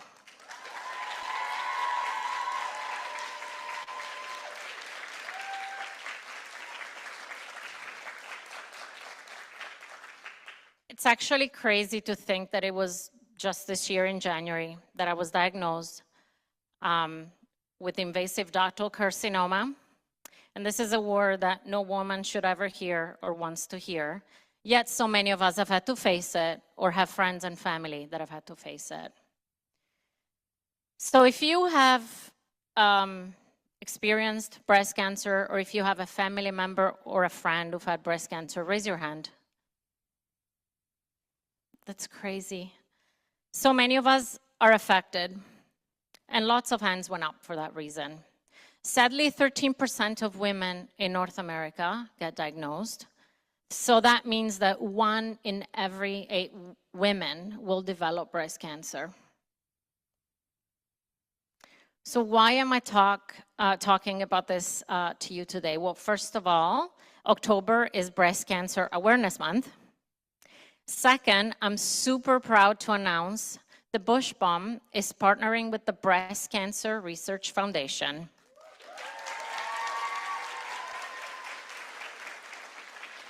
And for those of you who don't know BCRF, it is the highest rated breast cancer research foundation and organization in North America.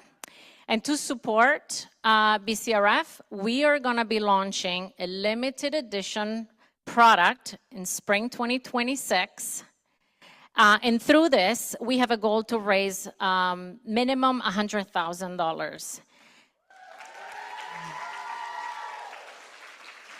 And of course, you are going to be part of that, and you are going to be able to help because proceeds from the sales of the product will go to the foundation. So now, who's excited to find out what the product is? Anyone?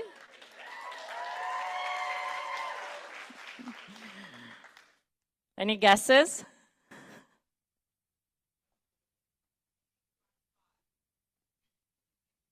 It's a wax bottle. There she is.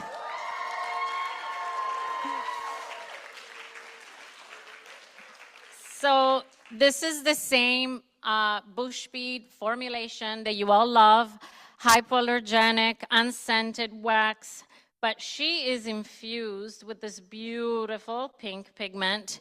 It looks amazing, and I can't wait for you guys to try it. And that's it.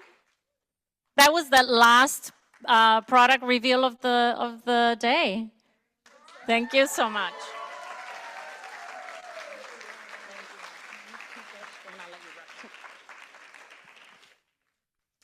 Who's excited for the pink bush beads? Since we launched Bush Beads Premium Hard Wax, the #1 request we've received is give us a pink wax. But I'm so glad we're able to do it with such a strong purpose. So thank you, Alessia, for sharing your story and telling the whole world about our pink bush beads. So guys, there's nothing more to share.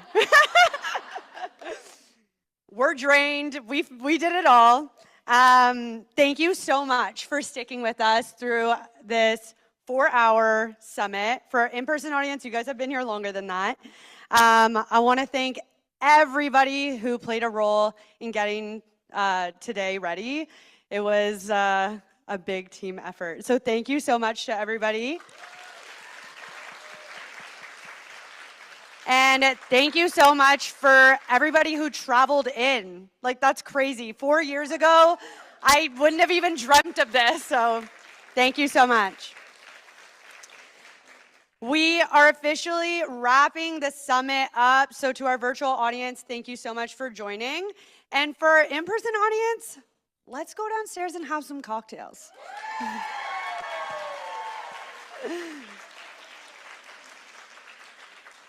Make sure you don't forget your goodies. Make sure you take your tote bag downstairs. And we will all meet you guys at the Jackson. We run this mother